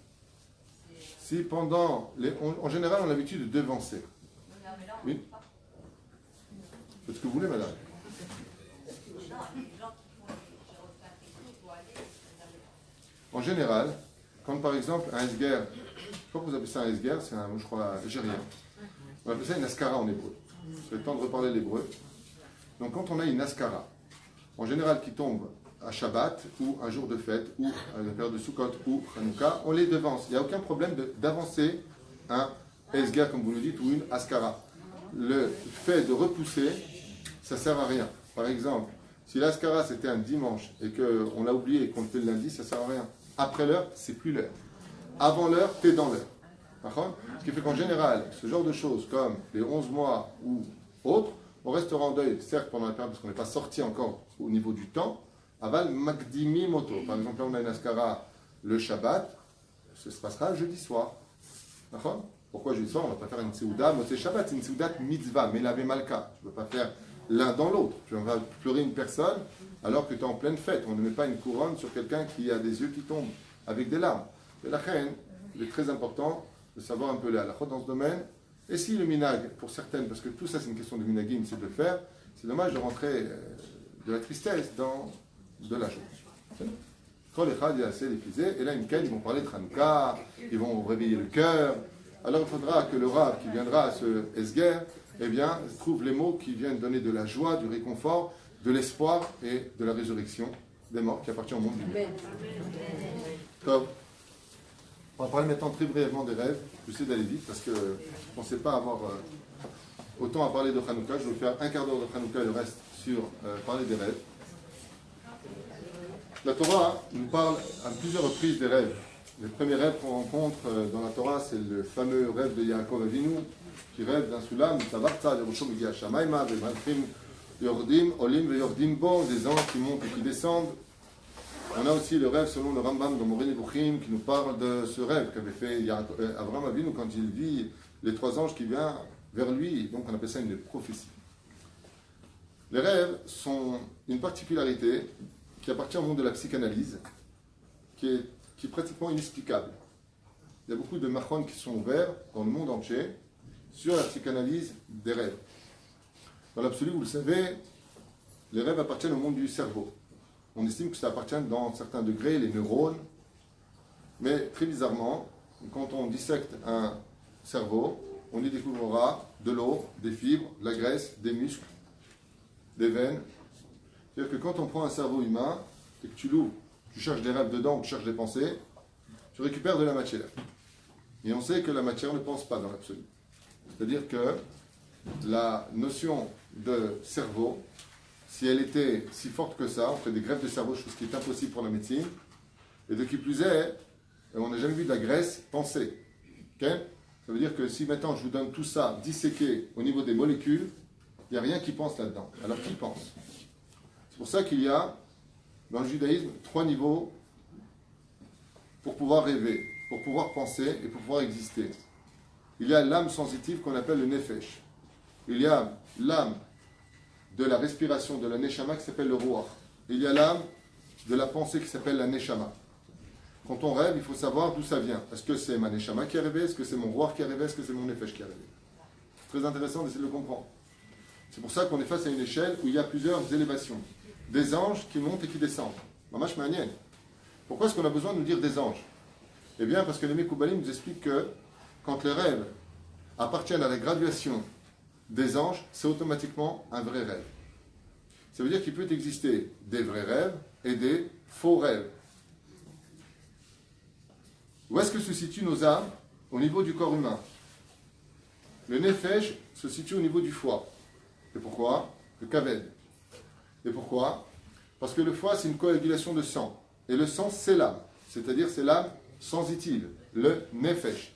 Shenema, qui a dam ou un nafesh. Parce que l'âme, c'est le sang. D'accord? C'est pour ça que malheureusement, il y a des corps qui se décomposent dans une explosion. Vous avez le gars qui arrive comme ça et qui cherche tout de suite les morceaux de chair. Il faut absolument que tout soit enterré avec, tous les membres de la personne soient avec lui, parce que c'est un parti de nefesh qui est pris à l'intérieur. Est-ce que le sang, lui, il peut amener à des rêves? Réponse, oui, absolument. On peut faire des rêves où on se lève, on est blanc, on n'est pas bien. Ce sont les rêves de la pensée. Je m'explique clairement. Une fois, avec Rabbi Yoshua, un empereur, il lui a dit, puisque vous êtes si fort que ça, vous les juifs, dites-moi de quoi je vais rêver ce soir. Il lui a dit, tu veux savoir de quoi tu vas rêver? Et la Germanie va entrer en guerre contre Rome. Ils vont vous prendre en otage, ils vont vous torturer. Et il lui fait comme ça toute une liste de choses. Le lendemain matin, l'empereur l'appelle, il lui dit, tu es extraordinaire, comment savais-tu que j'allais rêver de ça? Il lui a dit, non, je t'ai créé ton rêve. C'est-à-dire que je t'ai mis une ramma, une grosse ramma. C'est comme le mec, il n'arrête pas de me dire, écoutez, je peux vous parler, qu'est-ce qu'il y a? Il dit, j'ai rêvé du banquier de la banque Discount. Je dis, vous avez appelé cette semaine? Ah, il m'a tué dimanche. Je dis, non, vous n'avez pas rêvé de lui. Les pensées sont le principal générateur des rêves. C'est pour ça que Yosef Hatzadik n'est pas accepté comme un rêveur de vérité. Amalor, Timloch, allez-nous. Tu veux dire là que tu as rêvé que tu vas être roi sur nous? Ça veut dire que toute la journée tu penses à quoi? À être un roi sur nous. Ils estiment que c'est l'âme sensitive de Yosef Hatzadik qui rêve. C'est pour ça qu'ils s'en prendront à son corps. Ils le jetteront dans un endroit, dans un bord où il y a des serpents et des scorpions. C'est là-bas qu'on le jette. Ton corps a fauté que lui il paye. C'est là. Même si on sait dans l'absolu qu'il ne savait pas qu'il y avait des scorpions et des serpents là-bas. Parce qu'il y avait l'intention après de leur vendre. S'ils étaient là-bas, comment tu penses? Mais la reine. Il y a ce qu'on appelle tout ce qui touche au sang. Donc, si ça touche au sang et qu'on parle du foie, le foie a quelle fonction au niveau du corps humain? C'est un filtre de quoi? De la nourriture. L'estomac transmet au foie. Le foie transmet au rein. C'est tout un système. Donc à partir du moment où le foie, lui, est chamboulé dans sa façon d'exister, il va te faire des rêves. Je m'explique clairement. Tu manges beaucoup le soir, surtout des laitages, entre autres. D'accord? Tu manges kaved le soir. Le Rambam nous dit dans le Chod Deot, ne mange jamais beaucoup le soir. Le soir, tu rentres dans une maison de retraite. Vas-y, mémé, mange. Doucement, pas trop. Ne te bourre pas, sauf le Shabbat Kodesh. Pourquoi? Parce que le Shabbat Kodesh, c'est ni Nefesh, Ruach, Neshama, c'est Chaya qui vient. C'est une nouvelle Neshama qui vient. C'est elle qui profite de ça. Donc tu n'as pas de problème de manger à satiété le Shabbat Kodesh. Aval, en ce qui nous concerne nous, vis-à-vis du Nefesh, si maintenant je mange des laitages, le Zohar HaKadosh nous dit, le laitage est un élément qui est très lourd. Et les laitages mènent les rêves érotiques. Mais en réalité, c'est quoi ces rêves-là? Ok? Ce sont des rêves qui ne sont pas cautionnés par ni le Ruach, ni la Neshama. Ce sont des rêves que moi-même je vais m'octroyer, comme les rêves de mauvais sang. Je suis inquiet pour mon enfant, je suis inquiet pour ma parnassa, je suis inquiet, je vais rêver d'un clochard, je vais rêver d'un mec à ceci, j'ai vu un film d'horreur. Ok? Quand je regarde avec mes yeux, un film d'horreur. En général, les rêves, sachez une chose, tout ce que nous regardons, pensons, disons, sont automatiquement archivés au niveau de l'esprit. Le système est le suivant, quand on dort, on vient désarchiver des choses qu'on a vues. C'est-à-dire que je peux avoir vu un film d'horreur il y a un mois et faire un cauchemar aujourd'hui, ne comprenant pas pourquoi j'ai fait ce rêve-là. Il est relié à ce que tu as archivé dans ton esprit. Ça veut dire que si tu as rêvé d'une tronçonneuse et que tu as vu massacre à la tronçonneuse, il est évident que ce n'est pas un rêve significatif. C'est pour ça qu'il ne fait pas partie de l'échelle de Yaakov où des anges montent et descendent. Ça, c'est ce qu'on appelle l'âme sensitive, le mauvais sang, ce que je mange, ce que je suis, ce que je pense. Il y a le deuxième degré, c'est ce qu'on appelle le Ruach. Le Ruach, lui, se trouve au niveau du cœur. C'est-à-dire que mes sentiments, eux aussi, peuvent m'amener à faire des rêves. Par exemple, je suis amoureux de telle personne. Je suis empressé d'aller dans tel endroit. Je peux faire un rêve qui voit cet endroit avec un énorme ouragan. Le lendemain, je me lève et je dis « Oh là là, te rends compte, je dois partir demain dans telle île, j'ai vu qu'il y aura un ouragan. » Tu crois que c'est un signe? Non, c'est pas un signe. Est-ce que tu es angoissé de ne pas y aller? Ben, franchement, oui, j'y vais, mais j'ai failli ne pas y aller. C'est-à-dire ton Ruach, il est en train de jouer un coup au niveau du cœur, tout ce qui touche au sentiment. C'est ce qu'on appelle l'effet du Ruach. Il y a le troisième degré, qui elle s'appelle la Neshama. Alors la Neshama, elle, c'est vraiment une Soulam. Chez Nehemar, Soulam Utzab Arza Leroshom Igia Shamaima. Je l'explique clairement. Vous avez remarqué que la Neshama, selon Zohar HaKadosh, ne se trouve pas dans le corps humain. Notre pensée n'est pas dans notre corps. Elle est juste au-dessus de la Golgolette. C'est pour cela que d'ailleurs, nous représentons nous-mêmes une bougie tous les jours de notre vie. Puisque Nun, Nefesh, Resh, Ruach, Nun, Neshama, Ner, Nun, Resh, Neshama, flamme. C'est un corps humain. C'est une bougie avec une âme. Ce qu'on voulait éteindre, donc ce que voulaient les Romains, derrière Chagav, qu'on perd notre Neshama. On a déjà parlé tout à l'heure. Maintenant, comprendre que ce niveau-là de Nefesh Ruach Neshama, il va dépendre de comment toi tu diriges ta vie dans le monde des rêves. Je le suis clairement. Si par exemple tu es quelqu'un qui contrôle tes pensées, tes pulsions, ta façon d'être, tu es calme, tu n'es pas nerveux. Comme une fois j'ai posé une question à Shlom Bayit à une femme, je lui dis, vous êtes nerveuse? Elle me dit, pas si on m'énerve. Je trouvais ça mignon. Non mais elle avait les dents qui poussaient, la baffe qui descendait, j'ai eu peur moi à un moment. Résultat des courses, si cette personne-là est une personne qui réfléchit bien avant de faire les choses, il est Moach, Lev, Kaved. C'est quoi les initiales? Même la Met Raf. Melech. Mais si dans ce monde tout se passe d'abord par le manque d'émouna, l'anxiété, et d'abord je pense à toutes mes ta'avot, c'est le sens contraire. D'abord mon Kaved, mon Lev, et après seulement je penserai au résultat. Ça fait quoi? Ploum.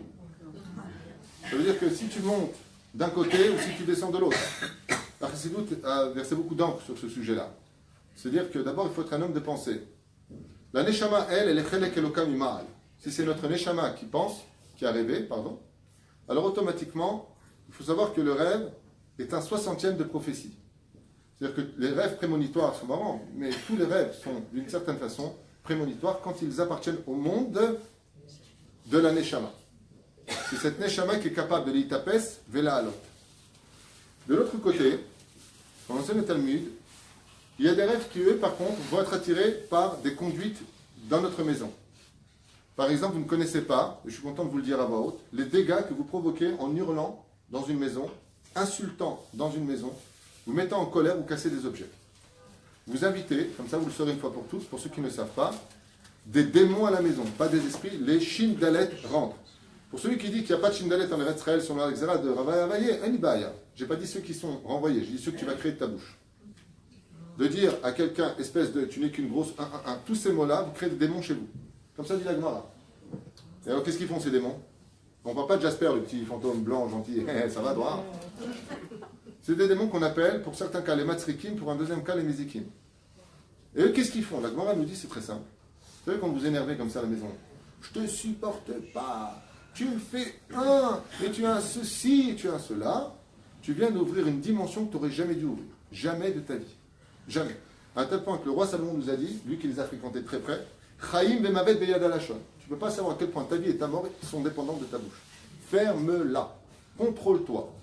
Tu peux très bien lui dire, je vais te tuer, chérie. Pas obligé de t'énerver. Mais la reine. Qu'est-ce qu'ils font eux? Eh bien, la Gemara nous dit que quand la personne va dormir, ils viennent à l'oreille et ils lui chuchotent des choses. Ils vont créer chez lui des rêves. Ça veut dire qu'on dort. Alors quand on dort, qu'est-ce qui se passe? Il y a Nefesh qui reste dans le corps, Ruach Neshama qui monte. Comme ça, dit le Zohar. Et lui, qu'est-ce qu'il fait? Il vient te raconter n'importe quoi. Alors, il vient te faire dans un train, puis là-bas, tu t'es fait voler ton porte-monnaie. Et puis quand tu descends du train, en fin de compte, c'était un avion. Puis après, tu arrives pour sortir de l'aéroport, mais tu sors du bateau. Il t'a amené en bateau pendant 1 heure. Je peux rien dire. Moi, chez Ken Maniel, c'est que ces esprits-là, pourquoi est-ce qu'ils font ça? Vous savez que nous, on adore les bons films. Eux aussi. Ils te prennent pour Hollywood. Ils vont se servir de ton système intérieur et extérieur pour se créer des films. C'est pour ça qu'on appelle ça, dit l'Agmara, les matzrikim. Mazé matzrik en hébreu. Les comiques. Ce sont des démons comiques. Ils adorent se marrer en utilisant tes pensées. Et toi, tu te lèves le matin, tu n'es pas bien du tout. C'est pour ça que les Rachamim nous ont donné un énorme cadeau. Un cadeau unique que je vous conseille vivement de vivre chaque nuit. Homme comme femme, comme enfant. Le Kiryat Shema Alamita. Les références de ce que je vous donne, c'est le Zohar Kadosh. Qui dit, Teda Lecha, qu'afin de protéger tes 248 membres, car nous sommes composés de 248 membres, Gematria Avraham, donc Chesed, si vous préférez, eh bien, nous avons 248 mots dans le Kiryat Shema.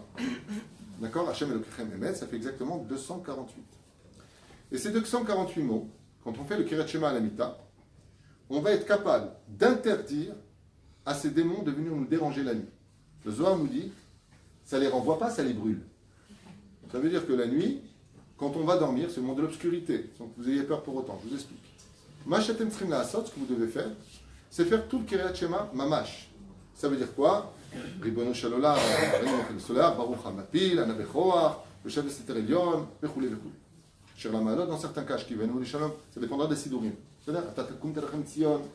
Le Kiryat Shema, lui, par contre, il est d'une importance vitale, pas capitale, c'est vital, pendant la nuit. Il faudrait être presque fou pour aller dormir sans Kiryat Shema. Donc le schéma Israël, Pardon? le schéma Israël, la phrase et le hashta ne suffit pas. Non, il faut faire tout le schéma Israël. Dans l'absolu, Al-Pi Halacha, là ce que je dis c'est du Zohar. Al-Pi Halacha c'est un autre domaine. Al-Pi Halacha, si j'ai dit schéma Israël et je fais Ve'afta et Hashem Elokecha, Zetov, pourquoi? Parce que là, Halacha, elle ne voit pas le côté ésotérique, elle voit le côté pratique. Et qu'est-ce qu'elle dit? Elle dit que le but de faire le Kiryat Shema, c'est que comme ton âme va donner des comptes sur tout ce que tu as fait de la journée, ça veut dire que tu arrives là-bas devant un ange, il a des lunettes rondes comme ça, avec une plume, il dit comme ça, bonjour Sarah. Alors, le matin, vous êtes levé, vous avez fait ça, vous avez dit ça, vous avez parlé avec telle personne, vous avez fait telle et telle chose, vous avez fait une mise à... Ah là, il y a un truc qui ne va pas, il y a un truc qui va, il y a un truc qui est bon, tu signes. Voilà exactement ce que dit le Zohar. Toutes les nuits, nous montons signer la journée passée dans le ciel.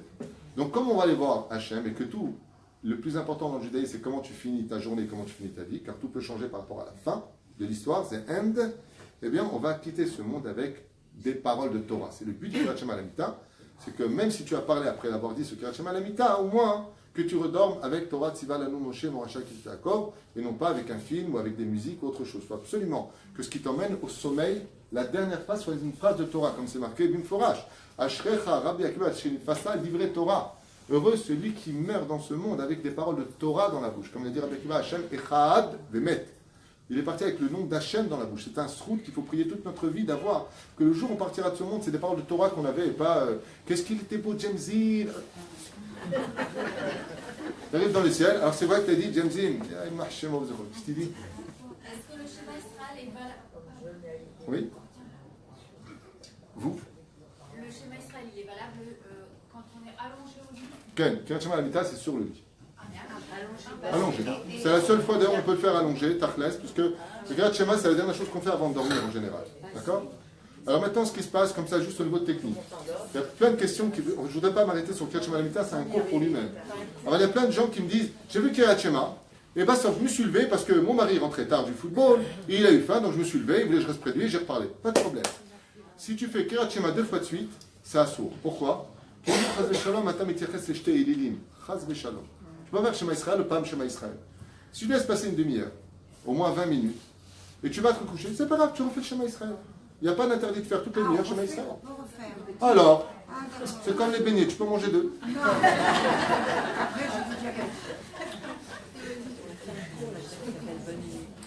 Oui, alors pour ça d'ailleurs, c'est bien fait de le rappeler, comme le rappelle mon épouse, j'ai fait un cours sur le Kriyat Shema Lamita qui s'appelle Bonne Nuit. Là-bas j'explique tout ça dans les halachot, dans les détails, qu'est-ce que ça rapporte, qu'est-ce que ça fait. Juste prenez l'idée du Kriyat Shema. Ken, c'est la dernière question qu'on y avance là, parce qu'il est super tard. Si par exemple j'ai peur de m'endormir et je veux le faire bien avant de dormir, est-ce que je peux? Tu peux le faire. D'accord. C'est bon?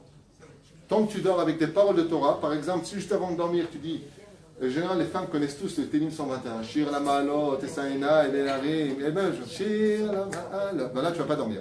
Mais, Keikaron, si tu le fais, tu dis, ce qui compte, c'est de partir dans le sommeil avec des paroles de Torah. Zéloïka, c'est Zaïka. C'est là. Yalla. Pardon? Pourquoi juste la phrase ne suffit pas? Parce que j'ai répondu à cette question au début. J'ai dit qu'on avait combien de membres? Selon la halakha, cette première phrase pourrait suffire. Shema Israël, Baruch Shem Kevon. Il n'y a pas de problème. Ah ben, c'est une erreur. Selon le Zohar, il faut le faire absolument en entier, mot par mot. Pourquoi? Parce que comme on a 248 membres, chaque mot du Shema Israël, correspond à la tête. D'accord? Ensuite, tu descends, Hachem Elokechem Emet, tu as couvert les pieds. Ce qui fait que chaque mot vient empreindre le membre correspondant et il est protégé toute la nuit de mauvaises choses. Donc, si vous faites Shema Israël, Hachem Elokechem Echad, Baruch, Shem Kevon Laputo, Leolam Vaed, vous avez couvert sécurité jusque-là. Tout le reste n'a pas été couvert. Donc, 248 mots pour 248 membres. Dommage de laisser le reste choir par terre. Et on dit le nom d'Hachem? Oui, bien sûr. Oui. J'ai une question de vendredi soir. On fait les tahamim qu'il y a dans le schéma? Absolument pas. On ne fait jamais les tahanounim. Et même ce Moshe Shabbat, on fait les tahanounim de Kriyat Shema Lamita. Réponse, fais comme tu veux. Il y en a qui disent que oui, il y en a qui disent que non. Moi, personnellement, je ne les fais pas. Pourquoi? Parce qu'il y a encore de la doucha Shabbat qui nous accompagne, mais la Vemalka. C'est là? Samedi soir et vendredi soir et samedi soir, on dit pas? Non. Il y en a qui disent que oui pour le samedi soir, il y en a qui disent que non. Moi, je vais selon la Svara que non. C'est là? Vous voulez pas faire un cours sur les rêves là? Oui. C'est là? Voilà. C'est quand on tape sur la poitrine.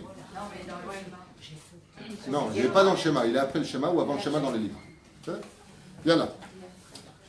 Donc nous avons l'aneshama. Et il faut savoir pourquoi Bémet on rêve. Qu'est-ce que c'est un rêve? Tout comme le corps ne peut pas vivre sans pain, comme on dit le pain en hébreu, si vous inversez les lettres, alors. C'est-à-dire que la nourriture du corps humain, c'est le pain. Alors cette notion du pain, hein, je vous dis franchement, pour les temps modernes, ça ne veut plus rien dire.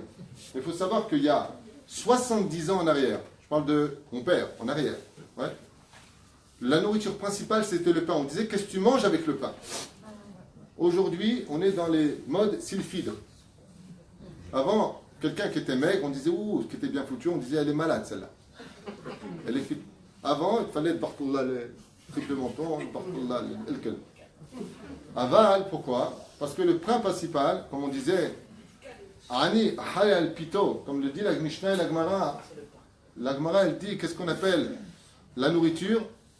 Pito, comme il a dit à Kovenu. Im titani lechem lechol, ou begal lilbosh, tu me donnes du pain à manger, c'était le pain, le plat principal. C'est pour ça que les Tunisiens sont restés à l'ancienne époque. Sandwich tunisien. L'assiette, c'est le sandwich, tu l'ouvres et dedans, tu mets ce que tu vas accompagner avec le pain. Mais la reine, le pain, et c'est très bon, 3000 calories. Aval, le pain, c'était le pain principal du corps. Donc l'âme, elle a besoin de quoi? Elle a besoin de pain spirituel. Et le pain spirituel, c'est le chalom, otchot lechem. Ce qui fait que si on ne rêve pas, tachles, on meurt. C'est une expérience qui a été faite en Floride, où ils ont pris 2 personnes qui ont accepté ce challenge, et on les a laissés allonger pendant 3 jours dans un lit, avec des systèmes pour laisser les paupières ouvertes. Vous avez vu, c'est une émission qui a été faite, qui m'a subjugué. C'est incroyable. Ils ont tenté en Floride une expérience sur la psychanalyse des rêves, en essayant de voir si une personne qui ne dormait pas pouvait vivre. Ils se sont rendus compte qu'au bout du 3e jour, alors qu'ils étaient allongés, la fatigue avait atteint son extrême au niveau du corps et qu'ils étaient sur le point de laisser le cœur lâcher. Mazé Omer, c'est prouvé scientifiquement que plus tu dors, plus tu seras fatigué. Alors pourquoi tu as besoin de dormir? Pour rêver. Toutes les nuits, on fait des milliers de rêves. Toute la signification de la nuit, Lama ataoler lishon, qu'est-ce qui te permet de régénérer ton âme? C'est les rêves. La communication avec le spirituel. Et maintenant, vous allez comprendre. Si les rêves, c'est un 60e de prophétie qui te permet de rentrer avec le contact spirituel. Parce que tout comme une voiture ne pourrait pas voyager sans essence, de la même façon, mon âme ne peut pas voyager sans spiritualité, puisque ma nourriture, c'est la spiritualité. Qu'est-ce qui se passerait pour quelqu'un qui pourra vivre métro, boulot, dodo? C'est sa vie. Il n'y a pas de Torah en lui, pas de prière, rien. Comment il peut retrouver goût à la vie dans le sommeil? C'est pour ça que les tzadikim, ou ceux qui étudient la Torah, en général, eux dorment très peu. Pourquoi? Parce qu'ils vivent de leur éveil dans la spiritualité de la Torah, ce dont ceux qui sont dans la matière vont chercher dans le sommeil. Tu vois la différence? C'est-à-dire que celui qui étudie la Torah, comme le Rav Steman, qui 24 heures sur 24 est dans ses livres, mais comment il fait, lui, pour ne pas dormir? Si le sommeil me régénère par mes rêves, et que moi, je me nourris maintenant de spiritualité, donc j'ai plus besoin de rêver. Donc ne sois pas un rêveur dans la vie. Sois un homme qui soit sous la Mutzavarta, et les pieds sur terre. Mais la tête dans le ciel. Je m'explique. Si tu as les pieds sur terre, c'est-à-dire si tu vis vraiment sur terre, mais que ton esprit étudie la spiritualité du ciel, la Torah qui nous a été donnée du ciel, tu n'as pas besoin de dormir. Ce qui fait que tu vas dormir un tout petit peu. La Gemara nous dit dans Brachot Afilou, Mabat Enaim, c'est-à-dire il ferme juste ses yeux, Kerefaim. Il a eu le temps de monter et de redescendre de rêver. J'ai raconté ça dans un cours où j'avais un copain à la Yeshiva, quand j'étais en Yeshiva en 1987. J'avais un copain en Yeshiva que j'ai réveillé comme ça à 6h du matin pour aller prier. Entre le moment où je le réveille et le moment où je re-réveille, il se réveille tout seul. Alors je le réveille comme ça, et il me dit oh, j'arrive, comme ça. Il redort, la bouche ouverte, les pieds en éventail. Et je reviens 2 secondes après, nous, lève-toi, je sais que tu ne vas pas te lever, lève-toi. Et qu'est-ce qu'il me dit?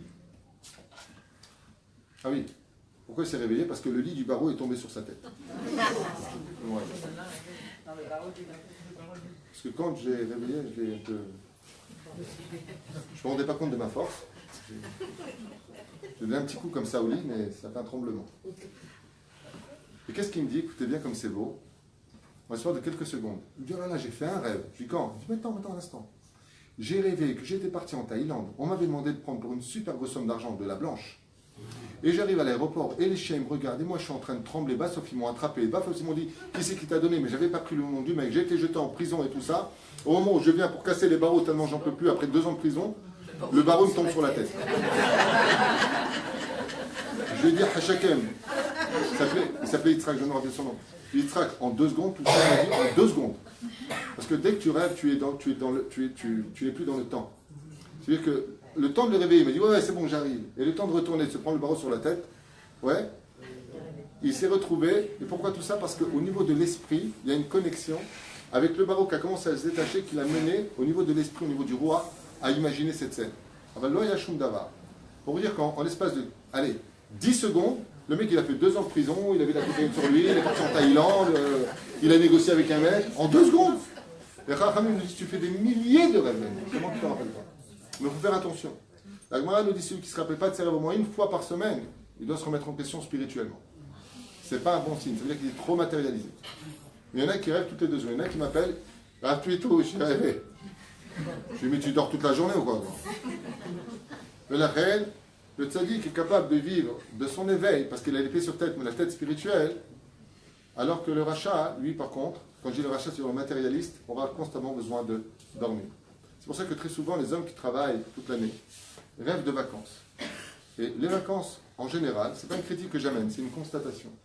Les vacances, c'est dormir. Vous avez remarqué ça? C'est dormir. On se lève le plus tard possible, on redort un peu l'après-midi, je suis en vacances.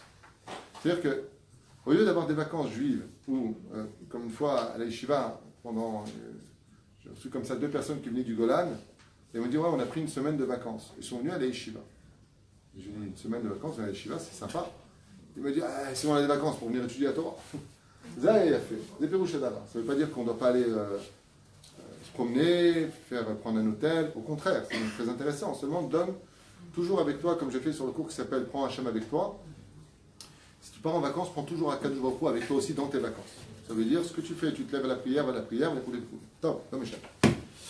Mais la reine, le rêve, c'est vital pour notre neshama. Si on ne rêve pas, on meurt. Mais des fois, Hachem, il a des messages à nous envoyer. Alors, il ne va pas te les envoyer parce que s'il te parle directement à Hachem, tu brûles. Tu ne pourras pas supporter. Alors, il va te parler par des allusions. Il va te parler par des choses qui vont t'amener à comprendre des systèmes, des choses que Hachem, il attend de toi. Ou alors, carrément, des signes. Il faut être capable de les comprendre. Ce n'est pas évident. Dans l'absolu, je vous le dis dès maintenant, la majeure partie des rêves que nous faisons à 95% sont des faux rêves. Pourquoi? Parce que, étant donné que la majeure partie des rêves sont cautionnés par les pensées, ça veut dire que, je ne suis qu'en 2 mots. La Gemara nous dit il y a quelques rêves dont il faut éviter de rêver. Ce n'est pas un bon signe. Celui qui voit ses dents qui tombent, celui qui voit ses Sefer Torah qui brûlent, celui qui se voit prier pendant l'année de Kippour, celui qui voit les murs de sa maison tomber ou sa porte qui tombe. Il y a encore d'autres rêves qui ne sont pas très bons. Ça veut dire, méfie-toi, il faut donner la tzedaka, voire jeûner ce jour-là selon la Gemara, carrément, même si c'est Shabbat. Même Shabbat, il faut jeûner. Non, on ne va pas jeûner tout de suite, attendez un instant, faites pas le jeûne. Seulement voilà, ces rêves-là, hein, pourquoi il est très important de les raconter avant de prendre des décisions tout seul? Parce que si dans les 24 heures qui précèdent le rêve, j'ai vu, entendu, ou alors j'ai pris un cure-dent et je me suis curé les dents, ou j'ai vu la pub sur le bus qui passait Ultra Bright, c'est-à-dire, où j'ai parlé avec une femme, ou avec un homme, ou avec un enfant, dont les dents m'ont impressionné tellement elles étaient alignées et blanches. Dougma, j'ai n'importe quoi, c'est pas important. Et que ça s'est passé dans les 24 heures, étant donné que tu archives constamment ce que regardent tes yeux, il n'y a aucun problème de rêver dans les 24 heures qui vont suivre de dents qui sont tombées. Puisque de toute façon, plus simple que ça. Les chachamim d'aujourd'hui, ils disent, t'as vu un dentifrice? La nuit tu dors, tu vois tes dents qui tombent. Tu archives les dentifrices. Qui dit dentifrice? Dit ou brûlure pour les Tunisiens, ou alors tu te brosses les dents. Donc résultat des courses, les recettes tunisiennes. Mais je me suis brûlé, donne-moi du dentifrice. Et ça marche. Ça marche, j'explique. T'as autant mal, mais t'as du dentifrice avec. Recette tunisienne. Est-ce que c'est là qu'on peut pas se rappeler de ces rêves? C'est les meilleurs. Je viens de le dire. Au moins une fois par semaine, tu te rappelles.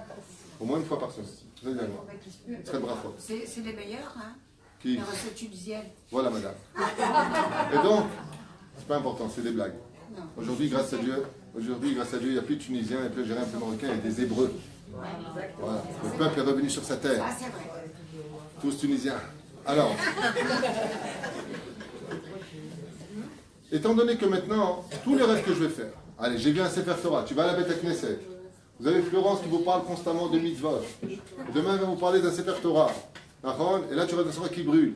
Ce qui fait que si dans les 24 heures de ton rêve, tu as eu un rapport quelconque, par la pensée, par les oreilles, tu as entendu le mot dent, on t'a parlé les dents de la mère, ou les dents de ta mère, tu as fait un rêve, j'ai rêvé avec mes doigts, elle tombait, je suis hyper inquiet, laisse tomber. Pourquoi laisse tomber? Parce que le maximum de pourcentage qu'on trouve au niveau des rêves, c'est ce qu'on cautionne par la pensée. Même les démons se servent de ça. C'est-à-dire les démons matrikim qui sont marrants, ils viennent désarchiver tout ce que tu as vu toute la journée. Et nous, qu'est-ce qu'on fait toute la journée? Comme on est un peu tout le temps à droite, à gauche, on regarde celui-là, il a grossi, il a maigri, il n'est pas bien, il est ceci, tu as vu, ça va, il est tombé, le pauvre, tu peux pas le payer une dent. On est tout le temps en train de regarder l'un et l'autre. Automatiquement, de quoi tu rêves? De toutes les bêtises que tu archives toute la journée. C'est pour ça que les tzadikim, eux, quand ils rêvent, ce sont en général que des rêves de vérité. Parce qu'étant donné que leurs yeux ne regardent que la Torah, quand ça vient désarchiver, il n'y a que des lettres de Torah. Moi, je me souviens en yeshiva, je ne vous mens pas, à l'époque où j'étudiais en yeshiva, j'étudiais 14 heures par jour. Arba Esreshaot Beyam. Le matin, je ne me levais pas avec Modéani. Je me levais avec Me Matai Korim et Shema Be'arvit. Je me réveillais avec les gmarotes que j'apprenais pendant 14 heures.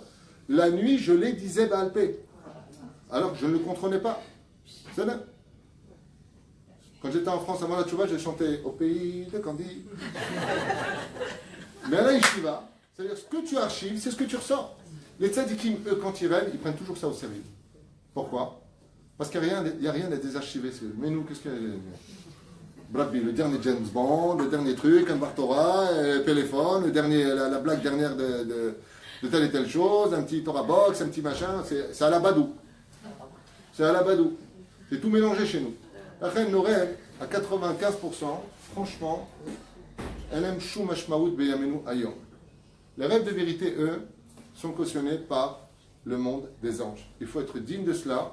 Et très souvent, on peut avoir des messages qui nous sont donnés ou des choses qui nous sont rapprochées. Comme par exemple, la Gemara nous dit, celui qui rêve d'une marmite, on avait parlé une fois dans un rêve à Paris, je crois que c'était le premier coup que j'ai fait avec toi. Celui qui rêve d'une marmite, on dit que c'est le shalom qui viendra dans sa vie. Pourquoi? Il dit parce qu'il y a deux éléments dans ce monde qui ne peuvent pas faire la paix. Jamais. Ils ne s'entendront jamais. C'est l'eau et le feu. C'est ou l'un qui meurt ou l'autre qui se la ferme. Mais ensemble, ils ne peuvent pas le faire. Mais pourtant, si tu prends un chaudron et que tu mets de l'eau dedans et le feu en dessous, tu verrais que les deux vont créer le vrai shalom et être profitables.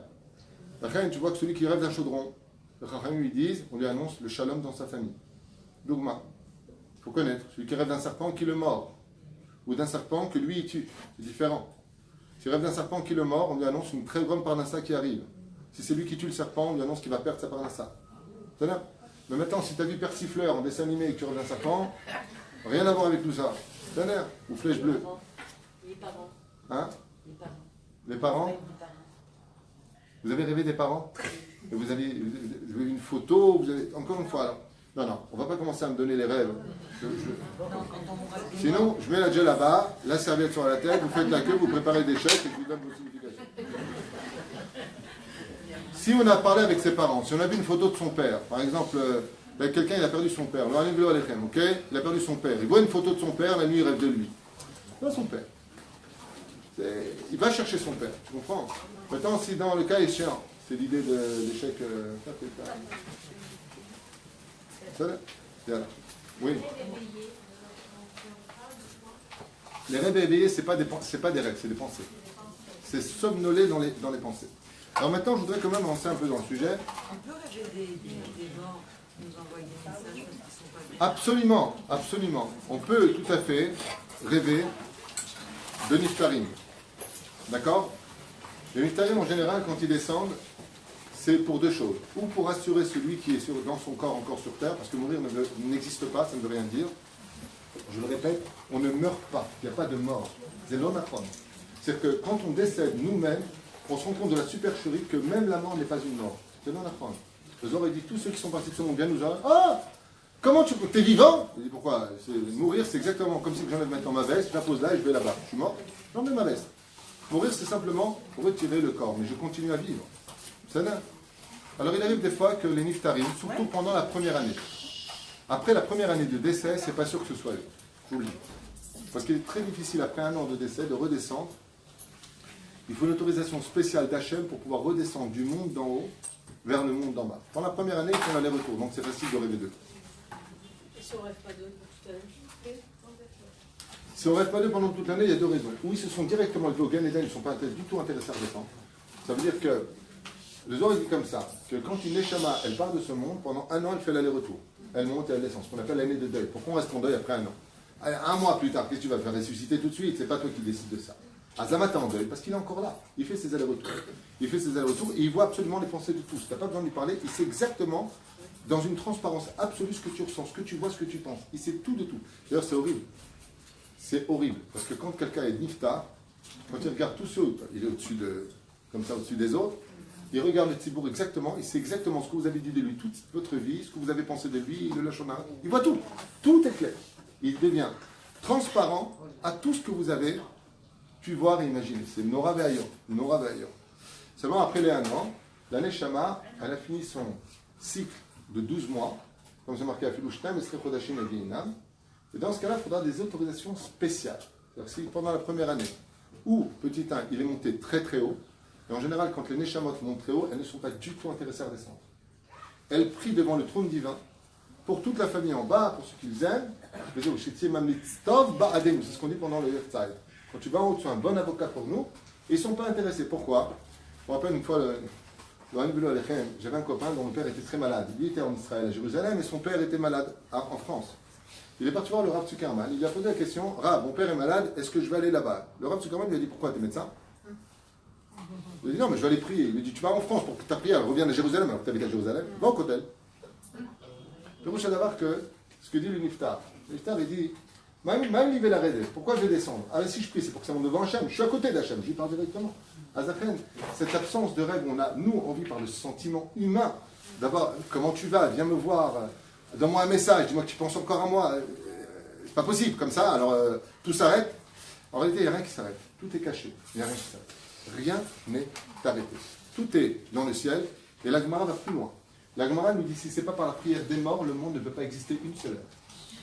Ça veut dire que nos vies, des fois, sachez-le, nos vies, on aurait dû peut-être partir, Chazvé Shalom, de telle et telle chose, grâce à celui qui est parti, juste avant, on ne mourra pas. Pourquoi? Hachem me dit, Zazman, il dit, moi je suis parti, c'est pas une kapara, c'est pas une kapara. Et il prie devant Hachem. La reine, dans la nuit en général, ceux qui viennent, c'est pour 2 messages, les niftarim. Ou pour dire, je ne t'oublie pas, je te protège, je pense à toi. Deuxième cas de figure, Habibi, si c'est pas par la prière des vivants, le monde d'en haut non plus ne peut pas vivre. Parce que là-bas, en Mdim, ils ne peuvent plus bouger. Donc il faut que ceux qui sont en bas, comme c'est arrivé à une personne, dans Anil Alechem, une personne est partie de ce monde, il n'était pas du tout religieux, pas du tout dans le truc, il a fait un peu de chouba avant de mourir, et il est venu dans les rêves. Et comment il est venu dans les rêves? Noir, pécham, des yeux tristes, il pleurait. Et il a dit à cette personne, il a dit donc à sa femme,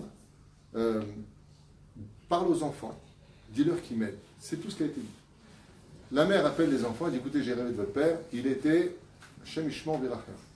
Très, très, très mal, je ne l'ai pas reconnu. On voit qu'il souffrait énormément. Alors les enfants disent, d'accord, mais qu'est-ce qu'il t'a dit, papa? Qu'est-ce qu'on peut faire? La mère a répondu, je ne sais pas, il m'a dit de vous dire que vous sauriez quoi faire. Qu'est-ce qu'on fait les enfants? Ils sont partis voir un rab.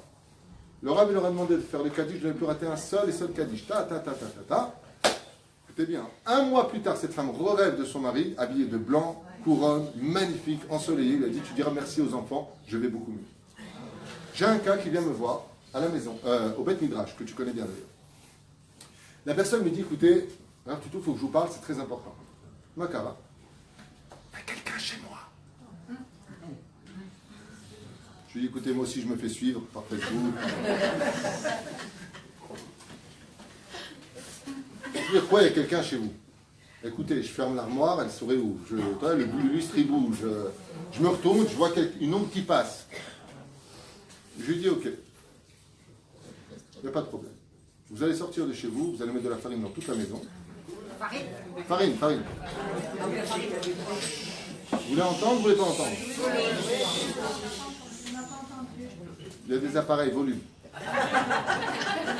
Je dis à cette femme, vous allez mettre de la farine partout chez vous. Elle me dit d'accord. Et j'ai, vous revenez quand? Je dis 24 heures plus tard. D'accord. Le lendemain matin, à 11h au Beth Midrash, je vois 2 femmes qui ouvrent la porte, attends, avec la vraie film.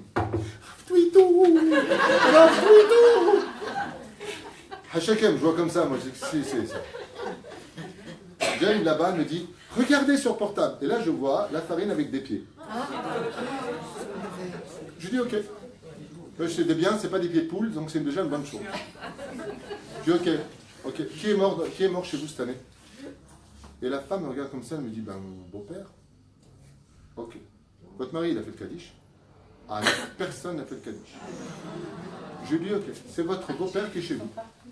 Il me dit, mais comment vous pouvez le savoir? Je lui dis, mais c'est très simple. Est-ce qu'il vous a fait une seule fois du mal, cette entité? Non. Il me montre simplement qu'il est là. qui passe simplement, il n'arrive pas à s'élever. Elle appelle son mari au téléphone et elle lui dit, le Rav, il a dit que tu fasses tout de suite le Kaddish pour ton père. L'opachot velo yoter, elle m'a dit, plus jamais le lustre, quoi que ce soit n'a bougé. Où t'as là? Un Kaddish, il est remonté. Un Kaddish. Bala la chamane. C'est quoi? Les personnes qui n'ont pas de garçon. Hein? Les personnes qui n'ont pas de garçon. Il paye un Rav pour dire le Kaddish, c'est ce qu'on fait au collège. Il paye quelqu'un pour dire le Kaddish. Vous êtes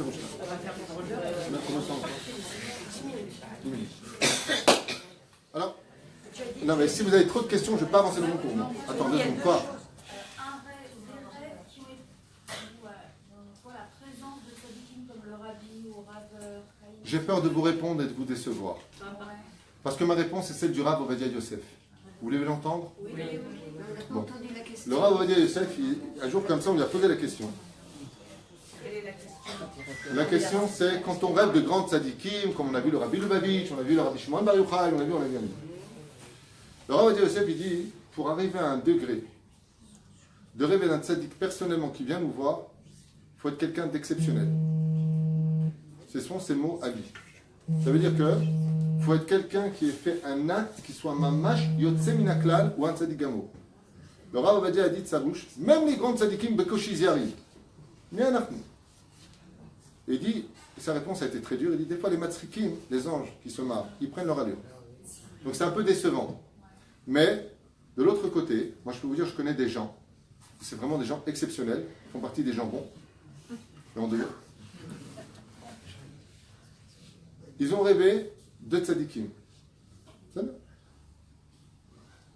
Mais quand j'aurais posé la question pourquoi, il y a quelqu'un une fois qui arrive du Maral de Prague, par exemple, parce que quand il est parti à Prague, il lui a lavé sa tombe. Le Maral est venu le remercier. Ah, il peut y avoir ça. Mais de dire que quand on aura d'un tzadik, que c'était Baba Salé, que c'était un tel, que c'était un tel, ou que c'était un tel, Anilo Yeder. Par exemple, pour vous donner un tout petit exemple, Ashrei Ra'a Panav. Les Chachamim nous disent, oh, heureux celui qui verra même dans les rêves le visage d'Eliyahu Hanavi Zacholetov. Heureux. Le mec qui se lève le lendemain, il n'est pas Shomer Shabbat, pas Shomer Mitzvot, tu te dis, tu sais de qui j'ai rêvé? Oras Baba d'Eliyahu Hanavi Zacholetov. Je l'aime bien celui-là. D'où toi tu peux rêver de lui. Tu sais qui était Eliyahu Hanavi Zacholetov, tu sais de qui on parle. Et avant de dire ça, le Rav il dit, les Gdolim, ils n'y arrivent pas, toi tu vas y rêver. Il faut le faire, c'est le pachout. C'est un srout énorme que de rêver d'un tzaddik. Maintenant, et je vous dis franchement, c'est souvent dans les petites gens qu'on trouve le plus de valeur. Il y a des gens que tu vois comme ça, mais qui ont fait une misrout nefesh toute leur vie, qui auraient pu envoyer balader, qui ont pris des humiliations, que Dieu a pardonné. C'est vraiment des gens, sachez-le, comme dit le Baal Shem Tov, pourquoi vous le prenez avec des gens qui étaient simples d'esprit? Il dit c'est les meilleurs. Et très souvent, ces gens-là se retrouvent heurtés à des rêves qui sont vraiment incroyables, parce que la tmimout, le fait qu'ils soient vides d'eux, eh bien ça remplit les autres. Donc ils peuvent rêver d'eux. La reine, il faudrait entendre et comprendre de quoi est-ce que l'on parle. Si par exemple une personne est partie prier sur la tombe du Rabbi Lubavitch à New York, ok, et qui demande au Rabbi de venir le voir parce qu'il n'est pas bien et qu'il rêve du Rabbi, il y a que c'est vraiment lui. C'est pas de mon ressort de vous donner une telle réponse. Si le Rav Ovadia a dit ça, avant ça j'aurais pu vous donner mes réponses de mon étude. Mais maintenant qu'a parlé l'aigle de la Torah, Mani ou Mahayai. Un tzaddik dont on n'avait pas entendu parler auparavant. C'est une question pertinente. Une question Pertinente. C'est une question, elle a posé une très très bonne question qui me dérange parce que je voudrais continuer mon cours. À moins qu'on le garde pour la prochaine fois, je ne sais pas. Très sympathique parce que j'ai pas commencé le cours. Hein. Pour l'instant, je suis dans la préface. L'étude. Ben oui, mais là, je suis dans la préface. Un livre, c'est une préface, non? Alors, tout d'abord. La question? Voilà, la question qu'a posée madame, c'est si on a rêvé d'un tzaddik qu'on ne connaissait pas. Ça m'est arrivé. Ça m'est... Vous aussi? Voilà. Ça c'est pour le prochain cours. Ça m'est arrivé, j'ai rêvé d'un tzaddik que je ne connaissais pas. Et 5 ans plus tard, je suis parti voir un tzaddik, c'était lui. C'était Baba Eleazar. Donc 5 ans avant, j'étais en train de faire un rêve, et je me retrouve avec un homme que je regarde comme ça par-dessous sous sa capuche, et je vois parfaitement son visage. 5 ans plus tard, un homme m'emmène à Beersheba pour voir Baba Eleazar. Je viens le voir, je fais « Oh, c'est lui !» J'étais choqué. Je ne le connaissais pas. C'était Bidjouk, lui. Les mêmes poils, la même couleur, les mêmes yeux, les mêmes regards. Bidjouk, le même manteau. Et qu'est-ce qu'il m'a dit? Moi, il a fait Baba Elazar dans les rêves. Si vous voulez savoir, on a fait Birkat Kohanim. Vous voyez exactement ce qu'il m'a fait. Dans les rêves, je l'ai vu venir me le Non, moi, faire. il sortait d'une flamme, donc un moment assez précis. Et c'était qui? Rabbi Merbandes. Rabbi Meir Balanes. Alors, j'avais entretenu une flamme entre Rosh Hashanah et Kippour. Et un soir, la flamme grandit et sort un homme. Ça veut dire que vos prières, en général, si vous avez fait ça pour une ségoula, que vous avez mis des bougies pour Rabbi Meir Balanes, c'est qu'il est venu, si vous l'avez vu, pour vous dire que c'est agréé. C'est un bon signal. Alors, regardez ce que je vais faire. Bineder, comme c'est un cours que j'aime énormément faire, le cours sur les rêves, mais en détail, non, parce que là, j'ai pas ce Kiddushin par rapport à ce que vous avez enseigné à l'époque à Paris. J'ai augmenté le niveau à un très très bon degré et je vais vous enseigner des choses que vous ne savez pas, qu'on lit dans le texte de la Torah, mais que je n'avais pas appris avant. Donc on va s'arrêter là pour les rêves, parce que si je commence là, prochain cours, si Dieu veut, hein, on parlera des rêves et vous sortirez de ce cours avec beaucoup d'âme pour comprendre comment analyser vos rêves. Juste dédié aussi pour la réfoua chez les maths de Claudine Rivka Batleila. Vous pouvez dire Amen. Et puis aussi pour la